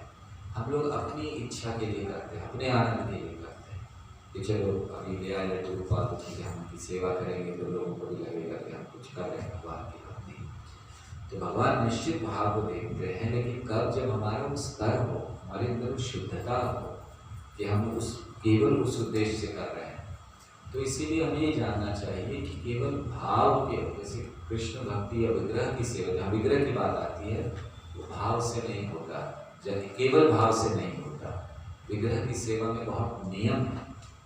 जैसे हम लोग यहाँ नियम पालन करते हैं ना, भाव से थोड़ी करते हैं। अभी भोग लगाना है तो थोड़ी रख देते हैं भाई, जब इच्छा खा लेना, जब हो जाए तो बता देना, तो कितना अच्छा भाव है। लेकिन हम ऐसे करते हैं, मंत्रों का उच्चारण करना पड़ता है, मुद्राएं करनी पड़ती है, उसको शुद्धि यहाँ नहीं होता वो अलग बात है। हर मंदिर में जो भगवान को भोग लगता है तो बनाने वाला शुद्धता से होना चाहिए, पूर्ण शुद्धता से बनता है, बाहर से नहीं आता है। और फिर वो बनकर जब भगवान को जाता है तो उसको शुद्ध किया जाता है मंत्रों के द्वारा, मुद्राएं की जाती हैं उसके ऊपर, उसको फिर शुद्ध करने के लिए। फिर भगवान को आह्वान किया जाता है, फिर मंत्र बोले जाते हैं, उसके बाद भोग लगता है। तो कोई कह सकता है इतना सब करने की क्या जरूरत है, भाव नहीं है क्या? अच्छा रखो, बोलो भगवान खा लो। वो दक्षिण भारत वो थे ना चैतन्य महाप्रभु के में मुकुंद के पुत्र क्या नाम था जिन्होंने लड्डू भगवान को खिलाया, रघुनाथ। तो अभी हम लोग उतने शुद्ध थोड़ी है कि भगवान को बस सीधे खिला दें, इसलिए नियम के पालन की आवश्यकता है। यस कुछ और प्रश्न? जैसे आपको बोला वो चुकी कब आएगी तो भोग लगाएगी, वो चुकी कब आएगी। इसीलिए नियम से भोग लगाइए। हमने ये नहीं कहा भोग नहीं लगाइए, हमने कहा नियम से लगाइए, क्योंकि वो शुद्धता नहीं है कि आप सीधे भगवान को दे दे कोई खाइए आप। इसीलिए नियम पालन की आवश्यकता है। अगर वो शुद्धता होती तो कोई नियम पालन नहीं। जब रघुनंदन दे दिया खाओ, खाना ही है, भगवान को खाना पड़ा, वो अलग चीज है। हम ये कह रहे हैं क्योंकि तो इसका मतलब ये नहीं आप कह रहे हैं हमारी तो शुद्धता नहीं आएगी तो भोग ही नहीं लगाएंगे, नहीं। इसलिए नियम पालन कीजिए ताकि वो जो अर्च विग्रह के प्रति आदर है वो बना रहे। अशुद्ध अवस्था में हम केवल अगर भाव से भोग लगाने का प्रयास करते हैं तो हम अपराध कर सकते हैं, क्योंकि हमारे अंदर उतनी शुद्धता नहीं। तो इसलिए नियम का पालन करते रहेंगे तो अपराध नहीं होगा और धीरे धीरे वो शुद्धता उत्पन्न होगी, दोनों चीजों। इसलिए नियम पालन की आवश्यकता है। तो भगवान के विग्रह सेवा भाव से तो होता है, लेकिन केवल भाव से नहीं होता, कड़क नियम का पालन है। जैसे मुझे बता रहे थे किसी को कि हमारे मंदिरों में इतने नियम स्ट्रिक्ट हैं कि अगर 12:10 पर भोग लगना है तो 12:10 पर ही लगता है, 12:11 नहीं होता। ये नियम है। तो कोई कह सकता है इतना क्या जरूरत है, ये इससे कहाँ प्रेम आने वाला, अब 12:10 मतलब 12:10 पे ही लगना है। तो वो नियम है, नियम पालन करेंगे तभी हमारे अंदर शुद्धता आएगी, भगवान के प्रति प्रेम बढ़ेगा। लेकिन हम बिल्कुल नियम नहीं कि हमें जब इच्छा होगी तब भोग लगाएंगे। आप बताइए कैसा प्रेम है। एक दिन आप भोग भगवान को 12 बजे लगाते हो, एक दिन 1 बजे लगाते हो, एक दिन 2 बजे लगाते हो, बोलते हमारा भाव अच्छा है। अगर आपका भाव अच्छा है तो आपको रोज भगवान को एक ही समय पर देना चाहिए, उसको अच्छा भाव कहा गया। ऐसे नहीं जब हमारे मन में आया तब हमने लगा दिया, ये कैसा अच्छा भाव है। तो आप कहेंगे भगवान को तो भाव स्वीकार करना चाहिए, टाइम स्वीकार नहीं करना चाहिए। ठीक है, भगवान टाइम स्वीकार नहीं करते, आप तो स्वीकार कीजिए। आप भगवान से प्रेम करते तो आप क्यों अलग अलग समय पर उनको भूखा बैठा के रखा है। एक दिन 12 बजे खिला रहे, एक दिन 1 बजे खिला रहे, एक दिन 1:30 बजे खिला रहे, मतलब आपके अंदर वो प्रेम नहीं है भगवान के। इसलिए नियमों की आवश्यकता। हाँ जी, घर के लिए और मंदिर के नियम अलग हैं। घर में आप स्वामी हैं और मंदिर में कृष्ण स्वामी हैं। तो मंदिर में हम लोग कृष्ण के लिए सब करते हैं, जो नियम बताए उनको कड़ाई से पालन करते हैं। घर में अब क्या कह सकते हैं, घर में आप विग्रह के डेली अभिषेक नहीं करते, आप हफ्ते 10 दिन में कीजिए, एकादशी कीजिए, नियम दिया गया है। या आप दिन में एक बार कम से कम उनको ठीक समय पर भोग लगा दीजिए, वो दिया गया है। तो घर में होता नहीं, घर में तो हमने देखा है, कभी कभी जाते हैं क्यों बना रहे हैं, बनाते बनाते लेकर आए, रखा, पता नहीं कितनी बार भोग लगता है। जब उनकी इच्छा होती है तब भोग लग जाता है। भगवान बेचारे जैसे वो आप पर पूर्ण रूप से आश्रित है। जब मन में आए पर्दा खोल देते हैं, जब मन में आए पर्दा बंद कर देते हैं। हम किसी के घर जाते हैं दोपहर के समय प्रसाद के लिए पर्दा बंद होता है, वो अचानक खोल देते हैं, प्लीज दर्शन कीजिए। देखो भगवान सो रहे, आपने उठाया क्यों उनको? तो कोई प्रॉब्लम नहीं, हमारे तो ऐसे चलता है। तो जब मन में आता है पर्दा खुलता है, जब मन में आता है भोग लगता है, जब मन में आता है आरती होती है, कभी कभी नहीं होती है। 3 दिन बाहर चले गए, भगवान के सामने ड्राई फ्रूट रखा, भगवान बेचारे बैठे हैं, चपाती मिल रही है, मैंने भोजन मिल रहा है, खिलाओ, ड्राई फ्रूट खाओ, वो भी रखा होगा, जितना खाना खा लेना। सही है। हमारे एक से एक माता जी ने प्रश्न किया कि प्रभु जी हम जब बाहर जाते हैं तो क्या ऐसे ड्राई फ्रूट रख के चले जाएं, भगवान को कैसे करना चाहिए? लॉक लगा कर चले जाते हैं। हमने कहा आपके घर में बच्चे हैं? तो मैंने आगे प्रश्न नहीं पूछा, बस इतना पूछा बच्चे हैं आपके घर में? अब अपने बच्चों को ऐसे छोड़ के चले जाते हो? अभी रखा है तुम्हारे सामने वो ड्राई फ्रूट, 3 दिन जा रहे हैं, हमें खाते रहना है। इसीलिए अर्च विग्रह लाने के लिए अनुमति चाहिए कि आप तैयार हैं या नहीं हैं। केवल वो लेकर आ गए और उनकी सेवा ही अच्छे से नहीं हो रही है तो कोई लाभ नहीं। ठीक है, क्या करना चाहिए? कैसे करें आगे बढ़े। ये बहुत बड़ा विषय है, इसके लिए एक डीटी वर्शिप सेमिनार यहाँ पर ऑर्गेनाइज कीजिए, जिसमें घर में कैसे डीटी वर्शिप करनी चाहिए, उसके बहुत सारे नियम आते हैं। क्या ये सारे प्रश्न आते हैं, हम लोग करने जाएंगे तो हम हमारे विषय से डिले हो रहे हैं, तो इसीलिए पूरी वापस आ जाइए। और इसके लिए हम आपसे यही कह रहे हैं कि किसी डीटी वर्शिप वालों को, जो डीटी वर्शिप मिनिस्ट्री या पूर्व वरिष्ठ भक्त को विशेष बुलाइए। 2 दिन 3 दिन का वो केवल डीटी वर्शिप का सेमिनार है कि घर में कैसे डीटी वर्शिप करनी चाहिए, मंदिर में कैसे होनी चाहिए, मंदिर को छोड़ के ज़्यादा घर में कैसे करें, उसमें सारे प्रश्नों के उत्तर आप कर सकते, क्योंकि उसका विषय वही होगा। अगर अभी हम लोग शुरू करेंगे एक के बाद एक निकलेगा, जब हम कहीं जाते हैं तो क्या करें, और फिर कभी घर में मृत्यु हो जाती है तो क्या करें, जन्म होता है तो क्या, ये सारे प्रश्न वो रीति वशिष्ठ सेमिनार में हो सकते हैं। ठीक है, आगे बढ़िए। इस मंत्र में तथा अन्य अनेक वैदिक मंत्रों में यह स्पष्ट कहा गया है कि भगवान अनादि काल से जीवों को सारी वस्तुएं प्रदान करते रहे हैं। जीव जो वस्तु चाहता है भगवान जीव की योग्यता के अनुपात से उसे प्रदान करते हैं। यदि कोई मनुष्य उच्च न्यायालय का न्यायाधीश बनना चाहता है तो उसे न केवल आवश्यक योग्यताएं अर्जित करनी होगी, अपितु उसे उस अधिकारी की सहमति भी प्राप्त करनी होगी जो उच्च न्यायालय के न्यायाधीश की पदवी प्रदान कर सकता है। पद प्राप्ति के लिए मात्र योग्यता ही पर्याप्त नहीं होगी, यह पद किसी श्रेष्ठ अधिकारी द्वारा प्रदान किया जाना चाहिए। इस प्रकार भगवान जीवों को उनकी योग्यता के अनुसार भोग प्रदान करते हैं, किंतु मात्र योग्यताओं के ही पुरस्कार पाने के लिए पर्याप्त नहीं होती, भगवान की कृपा की भी आवश्यकता होती है। यह एक बड़ी महत्वपूर्ण बात बताई जा रही है। आप योग्य हैं सब चीज पाने के लिए, फिर भी आपको नहीं मिलता जब तक भगवान की कृपा नहीं होती। कितना सुंदर उदाहरण प्रभुपाद ने दिया कि कोई व्यक्ति हाई कोर्ट जज बनने का योग्य हो गया, क्वालिफिकेशन सब है, लेकिन ऐसे जिस दिन वो योग्य हो जाता बन जाता, जैसे समझ लीजिए हाई कोर्ट जज बनने की एक योग्यता है कि उसको 10 साल तक हाई कोर्ट में लॉयर के रूप में काम करना चाहिए।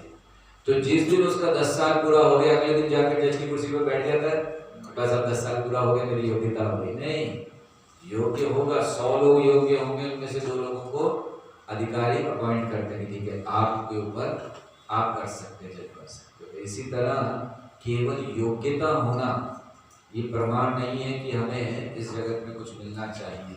योग्यता के साथ साथ कृपा चाहिए। प्रभु जी, क्या इसको ऐसे समझे कि जैसे किसी ने बहुत अच्छे कर्म किए, पुण्य किया है, तो अब बहुत अच्छा शरीर प्राप्त करने की उसकी योग्यता उसने हासिल कर ली है, लेकिन भगवान की कृपा के बिना नहीं कर सकता। भगवान की कृपा के बिना कुछ नहीं हो सकता। आप अपना भोजन भी हजम नहीं कर सकते भगवान की कृपा के बिना। अहम वैश्वानरो भूत्वा, भगवान ये जो अग्नि है ये कौन है, भगवान है। तो देखिए भगवान कहाँ कहाँ करते हैं। आप तो भोजन तक हजम नहीं कर सकते, तो फिर किस चीज़ का हमें अहंकार है। आप लोगों को छोटी छोटी चीज़ों पे अहंकार हो जाता है जी। भगवान पार्शियल नहीं है, तो वो किसी को कृपा देते हैं, किसी को नहीं देते हैं। कृपा शब्द का अर्थ क्या है?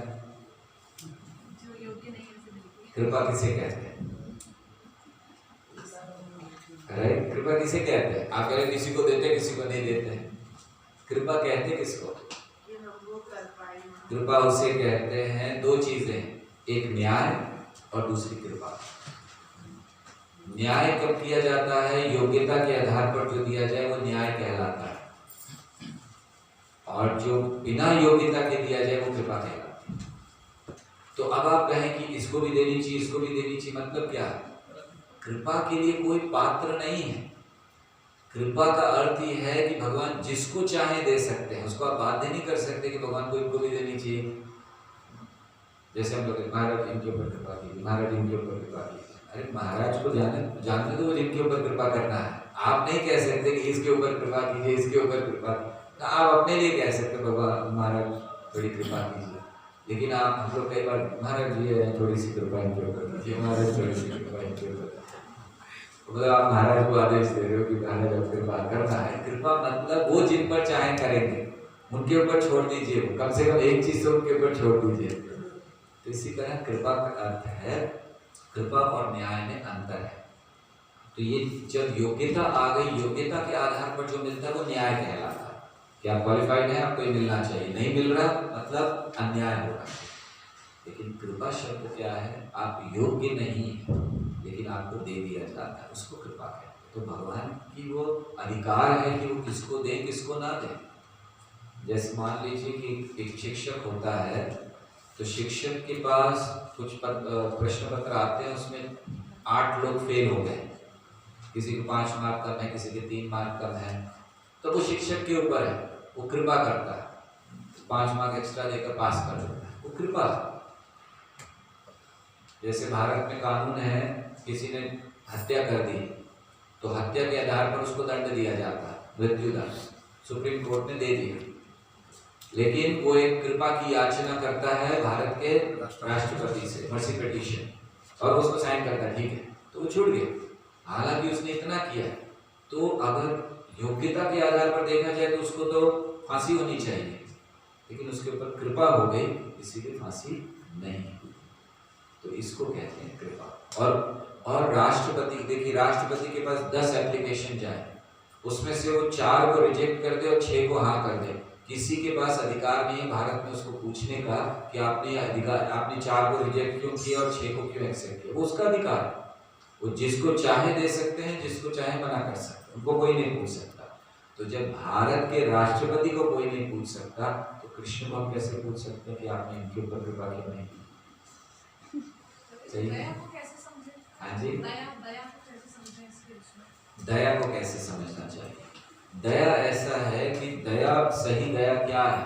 जब हम कहते हैं कि दया करना, जीवों के ऊपर दया करना चाहिए, तो जिस अवस्था में वो हैं उनसे बाहर निकालने के लिए उनको प्रयास करना चाहिए, और वो भी कृपा के द्वारा होता, करुणा के द्वारा होता है। उसमें करुणा जब हृदय में है, तब व्यक्ति किसी के ऊपर दया कर सकता है कि ठीक है चलो आपको हम ये कर लेते हैं। तो दया कभी कभी जरूरी नहीं है कि, वैसे दया भी एक दृष्टि से देखा जाए तो कृपा ही है, व्यक्ति दया कर रहा है, उसके ऊपर योग्य नहीं है। लेकिन कभी कभी ऐसा भी हो सकता है कि अब जैसे कोई व्यक्ति है, वो कष्ट में पड़ा है, और जानते जैसे प्रभुपाद के मनुष्य हैं, इनको समझ में नहीं आ रहा है, एक्चुअली इनका ये अधिकार है लेकिन इनको नहीं, ये कर नहीं रहे हैं, चलो मैं उनको सही मार्ग दिखला देता हूँ। तो किसी के अधिकार को प्राप्त करने के लिए आप अगर सही मार्ग दिखला रहे, वो दया है उसके ऊपर। आपका अधिकार है कृष्ण की प्राप्ति, या आपका कुछ चीजों का अधिकार है लेकिन आपको मार्ग नहीं पता, तो किसी ने आकर आपको बता दिया, ये दया भी कहला सकती है या कृपा भी कह सकती है। तो ज्यादा कोई भेद दया और कृपा में है नहीं। किसी के ऊपर दया करना, कृपा करना, ज्यादातर एक शब्दों को सेम माना जाता है।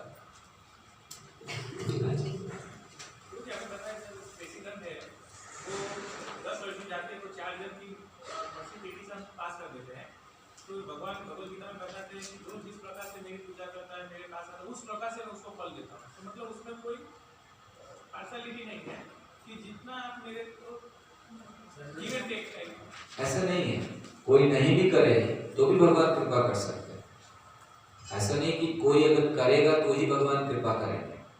देखिए राष्ट्रपति के पास कोई अगर एप्लीकेशन लेके जाएगा तभी वो कृपा करेंगे ना। तो अगर कोई भगवान के पास जा रहा है, योग्यता नहीं भी है, तो ये यथार्थ प्रबंधन साधारण नियम। लेकिन ऐसा नहीं है कि भगवान को बाध्य किया जाएगा कि भाई उसकी योग्यता नहीं, आप कृपा नहीं कर सकते, उसने आपके प्रति इतना भक्ति नहीं की, आप कृपा नहीं कर सकते। भगवान ऐसे व्यक्ति पर कृपा कर सकते हैं जिसने कुछ नहीं किया, भगवान के आया ही नहीं भगवान के पास, उसके ऊपर भी कृपा कर सकते हैं। तो भगवान को कोई बाध्य रोक टोक नहीं है। ये यथामा प्रपद्यन्ते, भगवान ने इस तरह कहा कि आप हमें बताएंगे कि हमें कृपा चाहिए, तभी तो मैं आपके ऊपर कृपा करूंगा। एक साधारण नियम है। जैसे भारत में एक साधारण नियम है कि अगर कोई मर्सी पिटीशन करता है तो होगा, लेकिन राष्ट्रपति भी किसी को चुन सकता है कि बोले ठीक है इसको मैं विशेष देना चाहता हूँ, उसने कोई मर्सी पिटीशन नहीं की तो भी राष्ट्रपति कर सकता है। अगर वो कह दे कि नहीं इसको करना तो कोई नहीं करेगा।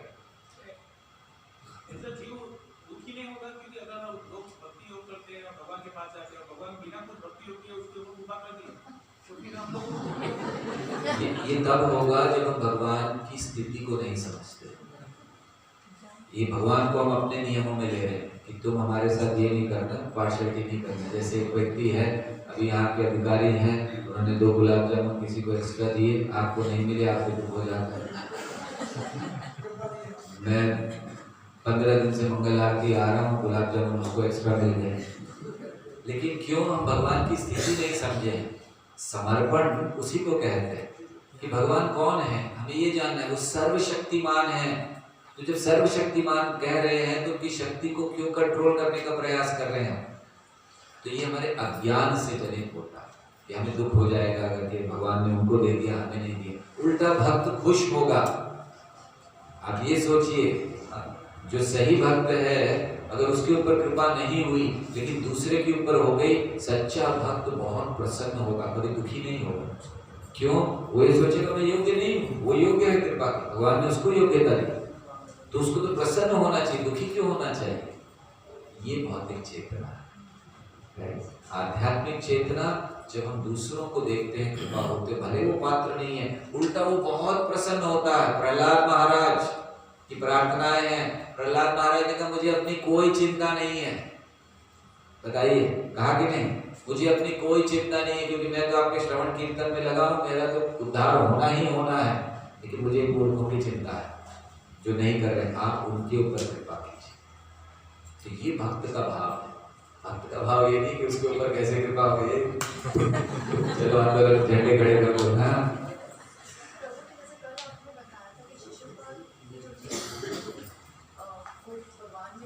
हमें लगता है ईश्वर निश्चित पूरा होगा नहीं यार। तो वो स्पेशल कृपा भी भगवान की, मतलब उन्होंने काफी पाप किए थे शिशुपाल ने, और वो 100 पाप पूरे होने के बाद उनकी मृत्यु निश्चित हुई, फिर भी उनकी आत्मा भगवान में मिली हुई, कैसे समझे? हाँ, इसके लिए उनके इतिहास की आवश्यकता है कि कौन है शिशुपाल, जय और विजय।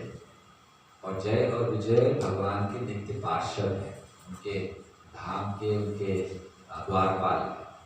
और क्योंकि 4 कुमारों का श्राप के कारण उनको ये जन्म लेने पड़े, तो उनको वापस जाना निश्चित था इन जन्मों के बाद, तो चाहे वो कैसे भी मरते उनको जाना ही था। तो ये चीज़ दिखाने के लिए कि मेरे भक्तों को मैंने वापस उनके अपने धाम में ले जा रहा हूँ। जैसे 3 जन्म हुए उनके, कौन कौन से?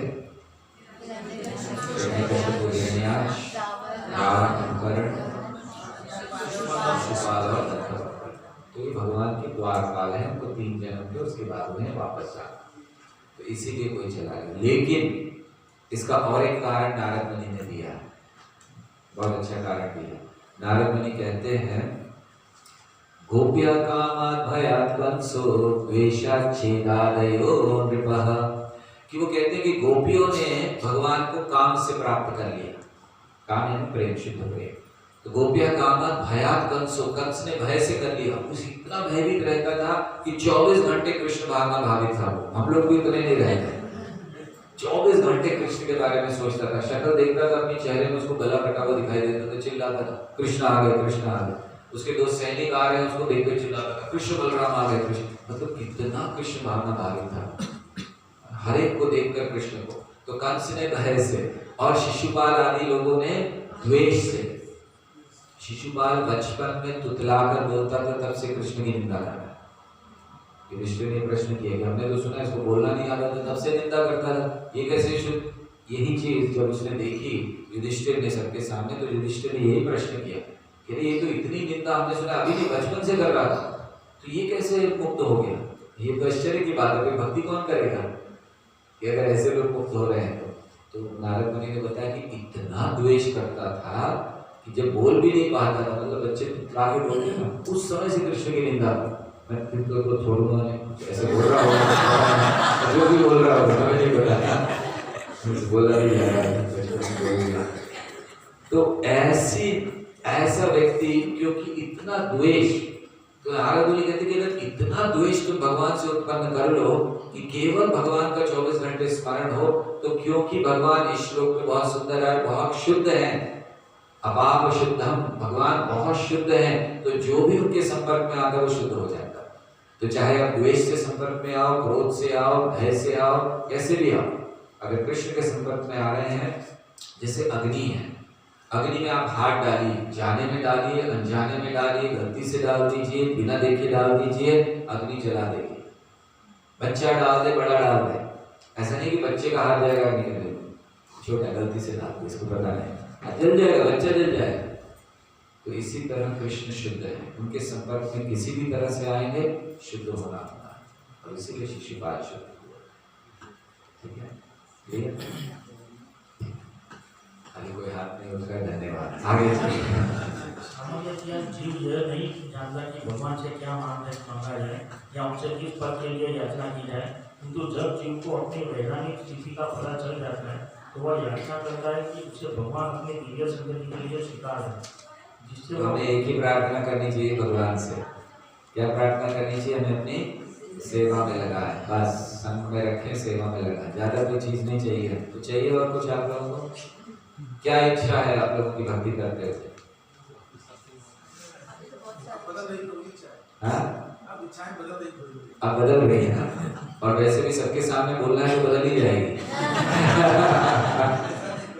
राइट? भगवान के साथ अकेले में है तो हमें पता क्या इच्छा है कि हम कहेंगे नहीं भगवान आपकी सेवा चाहिए, केवल आपकी भक्ति चाहिए, थोड़ा सा धन भी दिलवा देना ताकि अच्छे से आपकी भक्ति कर सकूं। कितना टेंशन हो रहा है, बच्ची की शादी नहीं हो रही, भगवान क्या आप कर रहे हो, बाकी आपकी सेवा चाहिए और कुछ नहीं चाहिए। तो हमारी इच्छाएं क्या होनी चाहिए? जितना और संभाल कर मांगिए, जब करते समय जो आप भगवान से मांगोगे मिल जाएगा, इसका बड़ा संभाल कर रखिए, गलत चीज मत मांग लीजिए। दरअसल हम लोगों को डरना चाहिए अपनी इच्छाओं से, भगवान के सामने जाकर कहीं कुछ कहना दे और भगवान हाँ ना बोल दे, है ना। तो इसीलिए एक काम किया कीजिए, आप लोगों के लिए एक सॉल्यूशन देते हैं इसका। इच्छाएं हैं ना, आई जाती है ना भगवान के सामने जाकर। आप में से कितने लोग हैं जो ये कहते हैं कि बिल्कुल नहीं, भगवान के सामने जाकर मांगते ही नहीं कुछ भौतिक, केवल आध्यात्मिक, केवल सेवा। जो तो भगवान कष्ट दो, नरक में रखो, कोई चिंता नहीं है, बस आपकी सेवा में लगे। मानते? मांगना चाहिए ना, लेकिन यही तो बताया जा रहा है। तो फिर कैसे इससे बाहर आए? बड़ा सरल सॉल्यूशन है। आप भगवान के सामने आइए, जो इच्छा है सारा मांग लीजिए। आपकी इच्छा धन चाहिए, सुंदरता चाहिए, धनम देही, रूपम देही, मान प्रतिष्ठा चाहिए, सब मांगिए, कोई चिंता नहीं, बिल्कुल डरिए नहीं, सब मांग लीजिए। आखिर में एक प्रार्थना उनसे कीजिए, भगवान मेरी बात सुनना नहीं। ये प्रार्थना करें, सरल है ना। सब मांग लीजिए, बस भगवान सुनना नहीं मेरी बात। सोचे टाइम सही बात, लेकिन क्या करें, और कहीं कर भी नहीं सकते ना। तो कम से कम ये प्रार्थना तो एंड में हमें कर लेनी चाहिए कि भगवान सुनना। भगवान कहते हैं ना कि ये मूर्ख है, मैं समझदार हूँ। हाँ, हमें भी क्या ही मूर्ख। चैतन्य चरितामृत में कहा है ये तो विष मांग रहा है मुझसे, लेकिन मैं तो मूर्ख नहीं हूँ, इसको विष नहीं देता। लेकिन फिर भी हमारे लिए अच्छा है कि हम मांगना बंद करें। इसका अर्थ ये नहीं कि हम मांगते रहें, भगवान दे या ना दे उनकी इच्छा, हम तो मांगते रहेंगे नहीं, बंद करना चाहिए। तो हर प्रार्थना के अंत में इस प्रार्थना को जरूर दोहराइए, ठीक है? क्या दोहराएंगे? सुनना नहीं, बिल्कुल भी, ठीक है। तब उसके बाद, उसके पहले आप जो मांगना है मांगिए, कोई चिंता नहीं, हृदय से मांगिए, पूरा हृदय खोलकर मांगिए भगवान से। लेकिन अंत में ये कहे भगवान सुनना नहीं। यही अर्जुन ने जब समर्पण किया भगवान को भगवत गीता में, उसने यही कहा, कार्पण्य दोषोपहत स्वभाव परीक्षा में त्वं धर्म सम्मूढ़ चेता यत् श्रेयस्यान् निश्चितं ब्रूहि तन्मे शिष्यमस्ते। तो आप मुझे बताइए जो मेरे लिए, मैंने जो कहा वो सब भूल जाइए। भगवान को यही कहा ना, इतना सब कह दिया अर्जुन ने पहले अध्याय में, लंबी चौड़ी भगवान सुन रहे थे, बोलते बोलते वो कितना बड़ा बड़ा बात कर रहा था कि अरे परिवार का क्या होगा, पाप लगेगा, ये होगा, वो होगा, गुरु को मार कर जो खून से सनी हुई भूमि थोड़ी देर बाद करने वाला है। कृष्ण को भी पता था, इसलिए कृष्ण हंस रहे थे, बोलते रहे। तो बड़ा बड़ा बोल दिया, अंत में क्या कहा? कंफ्यूज हो गया उन्हें। इसीलिए आप जो भी मैंने कहा वो भूल जाइए, आप जो अच्छा हो मुझे बताइए, शुरू प्रार्थना में करनी चाहिए, ठीक है? ये श्लोक ही बोलते हैं रोज भगवान को। हाँ, ये श्लोक ही बोलते हैं। श्लोक तो याद आता नहीं है उस समय पे, जब समझिए कोई दुख हो।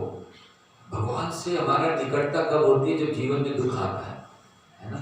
स्वयं में भगवान के सामने आकर इतने प्रेम से बात करते हैं हम लोग भगवान से। जीवन में बहुत बड़ा कष्ट आ जाए, भगवान बस इस बार बचाओ, इस बार। उस टाइम तो बड़ा जल्दी संबंध स्थापित हो जाता है। सुख में रहते हैं, आए निकल गए, क्या हो प्रभु जी आप जा रहे, थोड़ा प्रसाद, टाइम नहीं है प्रभु, टाइम बिल्कुल नहीं। लेकिन जब दुख होता है तो प्रसाद भी लेगा आदमी, मंदिर में बैठेगा, उसको बोलो जप करो, जप भी करेगा, कीर्तन करो, जो बोलो वो करेगा। दुख में सुमिरन सब करे, सुख में करे न कोई, जो सुख में सुमिरन करे। थैंक यू, आगे बढ़िए, इसको खत्म करना है। जिससे वो उनकी दिव्य प्रेममय सेवा कर सके। हमें लगता है आपको कम से कम 1.5 महीने के लिए आना चाहिए था ईशोपनिषद पढ़ाने, कहाँ 10-12 दिन में पढ़ा कर ला। हम बहुत मिस करेंगे इस माहौल हम करवा देंगे। ये 4-6 महीने चलने वाला, आप लोग ये मिस मत कीजिए, इसको कुछ नहीं होगा, मिस नहीं करेंगे, आप लोग बोर हो जाएंगे थोड़े समय। फेल हो जाए तो अच्छा है, वापस करेंगे। अब सब फेल हो जाए तो हमारा क्या रिकॉर्ड रहेगा?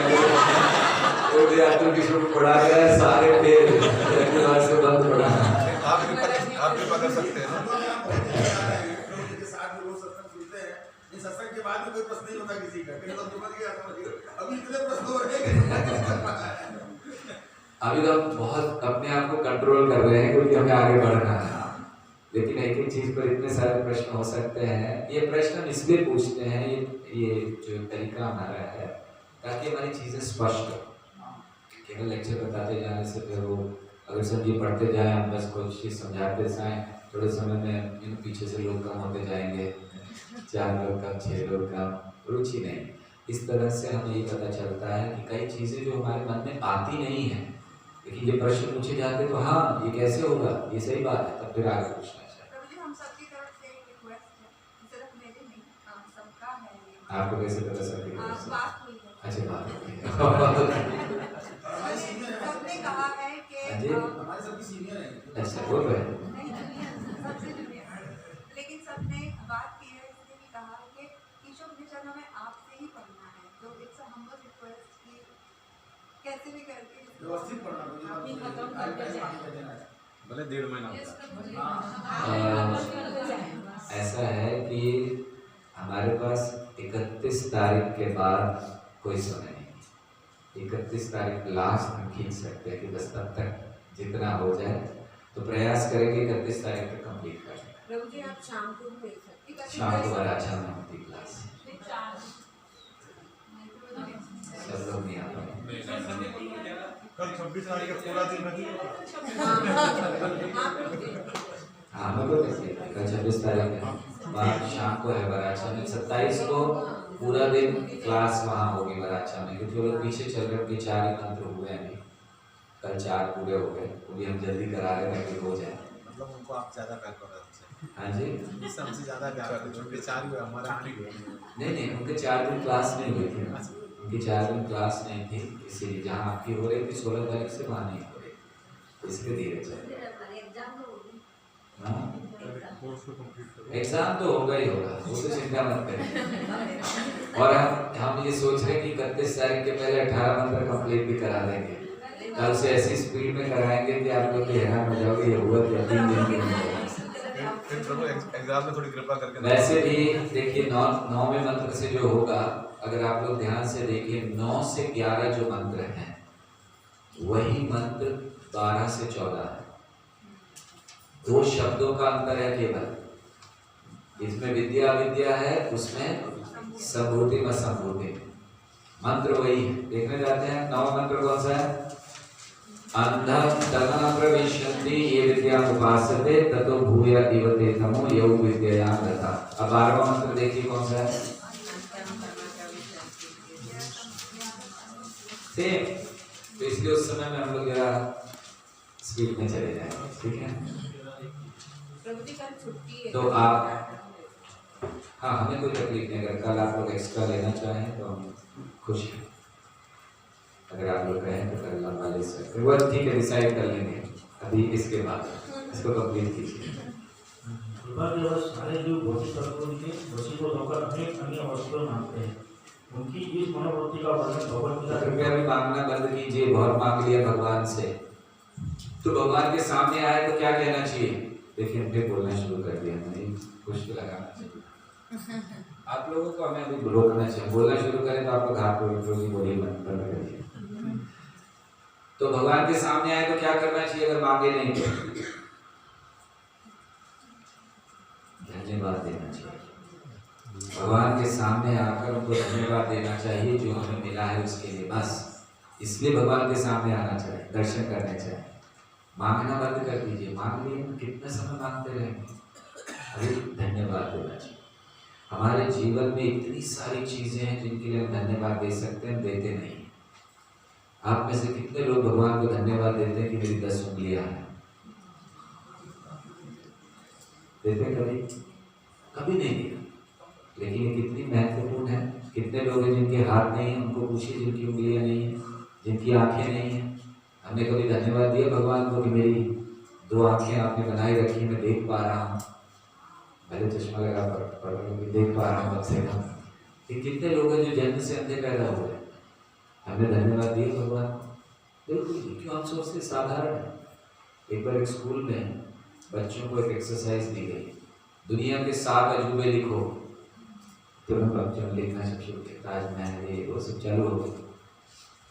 एक बच्ची, उसने कुछ नहीं लिखा, ऐसे बैठी सोच रही, बहुत देर हो गई, सबने पेपर दे दिया, उसने कुछ नहीं लिखा। तो उसके टीचर ने मुझे, तुमने एक भी अजूबा नहीं लिखा? दुनिया के 7 अजूबे एक भी नहीं लिखा तुमने? तो बोले नहीं मैडम, मैं ये सोच रही हूँ कि आपने केवल 7 ही कहे। उसने कहा मतलब? तो दुनिया में 7 ही हैं। नहीं, मैं तो ये सोच आपने 7 ही कहे, इसलिए मैं लिख नहीं पा रही। क्यों? उसने कहा दुनिया में कितने अजूबे हैं, हम देख पा रहे हैं, ये अजीब बात है कि नहीं? ये अजूबा है, वंडर है, जिसको हम बोल पा रहे हैं। देखिए हमारे शरीर है, बोलते रहते हैं, कभी नहीं सोचते कि बड़ी महत्वपूर्ण चीज़ है, चल पा रहे हैं। एक बार एक डॉक्टर थे हमारे मित्र, तो उनका पाँव फ्रैक्चर हो गया, 2 महीना बेड रेस्ट। तो बताते हैं कि उस दिन मुझे पता चला कि चलने का कितना वैल्यू है। बोलते मैं अपनी बालकनी में बैठा रहता हूँ, क्योंकि चल नहीं सकता, मना किया हुआ है, और नीचे लोगों को चलते हुए भागते हुए देखता हूँ, तब मुझे पता चलता है कि कितनी वैल्यू है चलने की। हम तो उसको साधारण ले लेते हैं। ये सारे अजूबे हैं। हमारा शरीर, हम कुछ खाते हैं, वो अंदर से सारा परिवर्तित, जो खून चाहिए खून खा, जो भी चाहिए शरीर के लिए सारा बन के, जो गंदगी है सब निकल के, कितनी बड़ी व्यवस्था है। और ये शरीर ही कितनी बड़ी, ऐसी कौन सी मशीन है इस दुनिया में जो अपने आप दूसरी मशीन प्रोड्यूस कर देती है उसके जैसे? ये मशीन है, यंत्र है। तो हम लोग इन चीज़ों को नहीं देखते, इसीलिए धन्यवाद देना शुरू कीजिए। मांगना महापुरुष का वर्णन भगवत गीता विभक्त बुद्धि के रूप में किया गया है। आध्यात्मिक बुद्धि एक है, लेकिन दुनियावी बुद्धि विविध प्रकार की है। श्रीमद् भगवत 7.4:31 में कहा गया है कि जो लोग यह बहिरंगा शक्ति के क्षणिक से सौंदर्य से मोहित हो जाते हैं, वे जीवन के असली उद्देश्य को भूल जाते हैं। जो आपको स्टोरी याद है ना रियल ब्यूटी की, प्रभुपाद ने समझाई। किसको नहीं पता है? कोई है ना जिनको नहीं पता रियल ब्यूटी? ऐसे इंसान करे सबको पता है? नहीं पता? आपको नहीं पता, लेकिन सुनाएंगे तो बाकी लोग कहेंगे कि बात बड़ा कोई चीज़ कई बार सुन चुके। संक्षेप में नहीं सुन, अभी सब लोग नहीं सुना, फिर से सुनेंगे। कहानी सुनना अच्छा लगता है, समय कम है लेकिन शॉर्ट में बता देते हैं। प्रभुपाद इस कथा को सुनाया करते थे कि इस जगत का सौंदर्य कैसा है। यहाँ लिखा जा रहा है ना कि हम लोग असली चीज़ को भूलकर टेम्परेरी ब्यूटीज, मतलब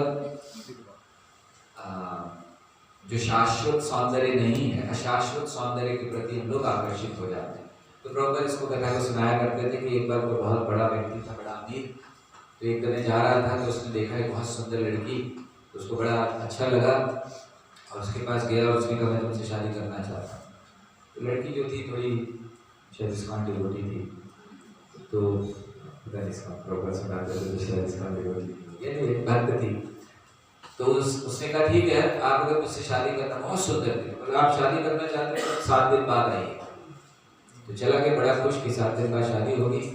7 दिन बाद जब वापस आया तो उस 7 दिनों में लड़की ने कुछ दवाइयाँ ली जिनसे उसको सतत कंटिन्यूस लूज मोशंस हो गए और वॉमिटिंग कर रही है।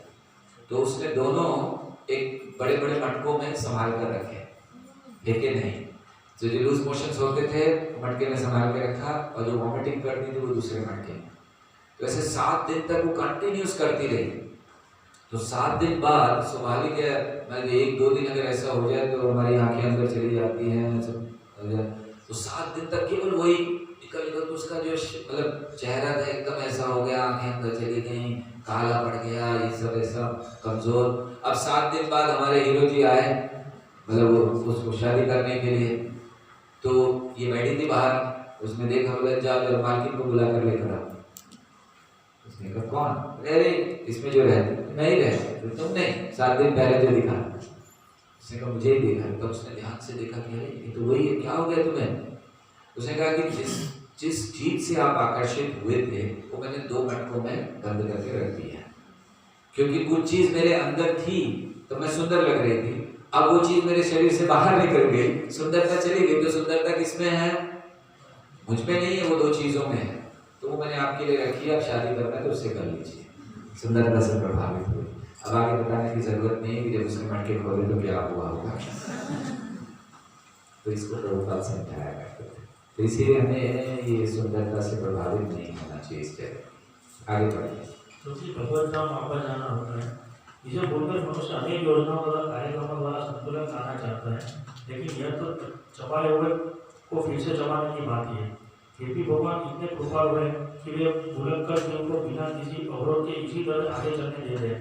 अतः ईशोपनिषद का यह मंत्र अत्यंत उचित शब्द यथार्थ तथ्यार्थ का उपयोग करता है, जिससे यह सूचित होता है कि भगवान जीवों को उनकी इच्छाओं के अनुसार पुरस्कृत करते हैं। भगवान ये क्यों करते हैं कि जो जीव गलत कर रहा है उसको करने देते हैं? यहाँ लिखा है ना कि भगवान कोई इंटरफेयर नहीं करते हैं। हाँ, इच्छा करने की स्वतंत्रता लेना नहीं चाहते। बहुत अच्छा। और वो चाहते हैं कि वो कष्ट पाए, क्योंकि कष्ट के बाद वो सॉल्यूशन ढूंढने के लिए आएगा। क्यों मेरे जीवन में कष्ट है, तब फिर मैं किसी भक्त को भेजूंगा, सूरत के किसी भक्त को बोलूंगा जाओ उसको बताओ, तो फिर वो कोई जाकर बताएंगे और फिर वो मेरी भक्ति में आएगा। इसलिए भगवान कष्ट, तो कष्ट हमारे लिए भगवान के धाम जाने का मार्ग है। कष्ट नहीं होते इस जगत में तो हम लोग क्या कहते हैं, क्या जरूरत है जाने की, है सब ठीक है, इधर ही है, यही कहेंगे। तो भगवान की भक्ति नहीं हो पाती। ठीक है, आगे बढ़िए। यदि कोई जीव नरक जाना चाहता है तो भगवान बिना रोक टोक के उसे ऐसा करने दे देगा, और यदि वह घर वापस जाना चाहता है अर्थात भगवत धाम वापस जाना चाहता है तो उसकी सहायता करते हैं। तो यह महत्वपूर्ण बात है कि हमारी इच्छा बड़ी महत्वपूर्ण है। हमने इच्छा की इसीलिए यहाँ इस नरक में है। अब इच्छा कीजिए कि हम भगवान के धाम वापस जाओ। और कैसी इच्छा होनी चाहिए? एक बार एक गुरु नदी में स्नान कर रहे थे, शिष्य ने आके प्रश्न किया, महाराज भगवान की प्राप्ति कब होगी? उन्होंने उसका सर पकड़ा, पानी में अंदर डाल दिया, बाहर निकाला, फिर डाला, बाहर निकाला, 3-4 बार कर लिए। शिष्य ने पूछा, महाराज क्या गलती हो गई? मैंने तो इतना ही पूछा था कि भगवान की प्राप्ति कब होगी। तो उन्होंने पूछा, जब तुम अंदर थे क्या सोच रहे थे? क्या तुम ये सोच रहे थे कि खाने को बड़ा मिल जाए, पीने को मिल जाए, स्त्री मिल जाए? क्या केवल हवा। तो जिस दिन ऐसी तीव्र इच्छा कृष्ण की प्राप्ति की होगी उस दिन कृष्ण आएगा। तो यहाँ ये लिखा गया कि सब कुछ हमारी इच्छा पर है। समय काफी हुआ, ये पूरा तो शायद आज नहीं पढ़ पाएंगे कि एक आंख बंद करके पूरा पढ़ लें। मतलब आंख बंद करके पढ़ेंगे कैसे? मतलब कान बंद कर, कान भी नहीं बंद, हम आंख और कान बंद कर ले, आप लोग पूरा पढ़ लें। ठीक, कल क्या है? सारा इम्पोर्टेंट है, बाकी इसमें कुछ ऐसा इम्पोर्टेंट नहीं। मतलब ये आपको समझाना भी पड़ेगा। ठीक है, कल इस पर चर्चा करेंगे। ठीक है, थैंक यू वेरी मच। वांछा कल्पतरुभ्यश्च कृपा सिंधु भैरव पावनेभ्यो वैष्णव।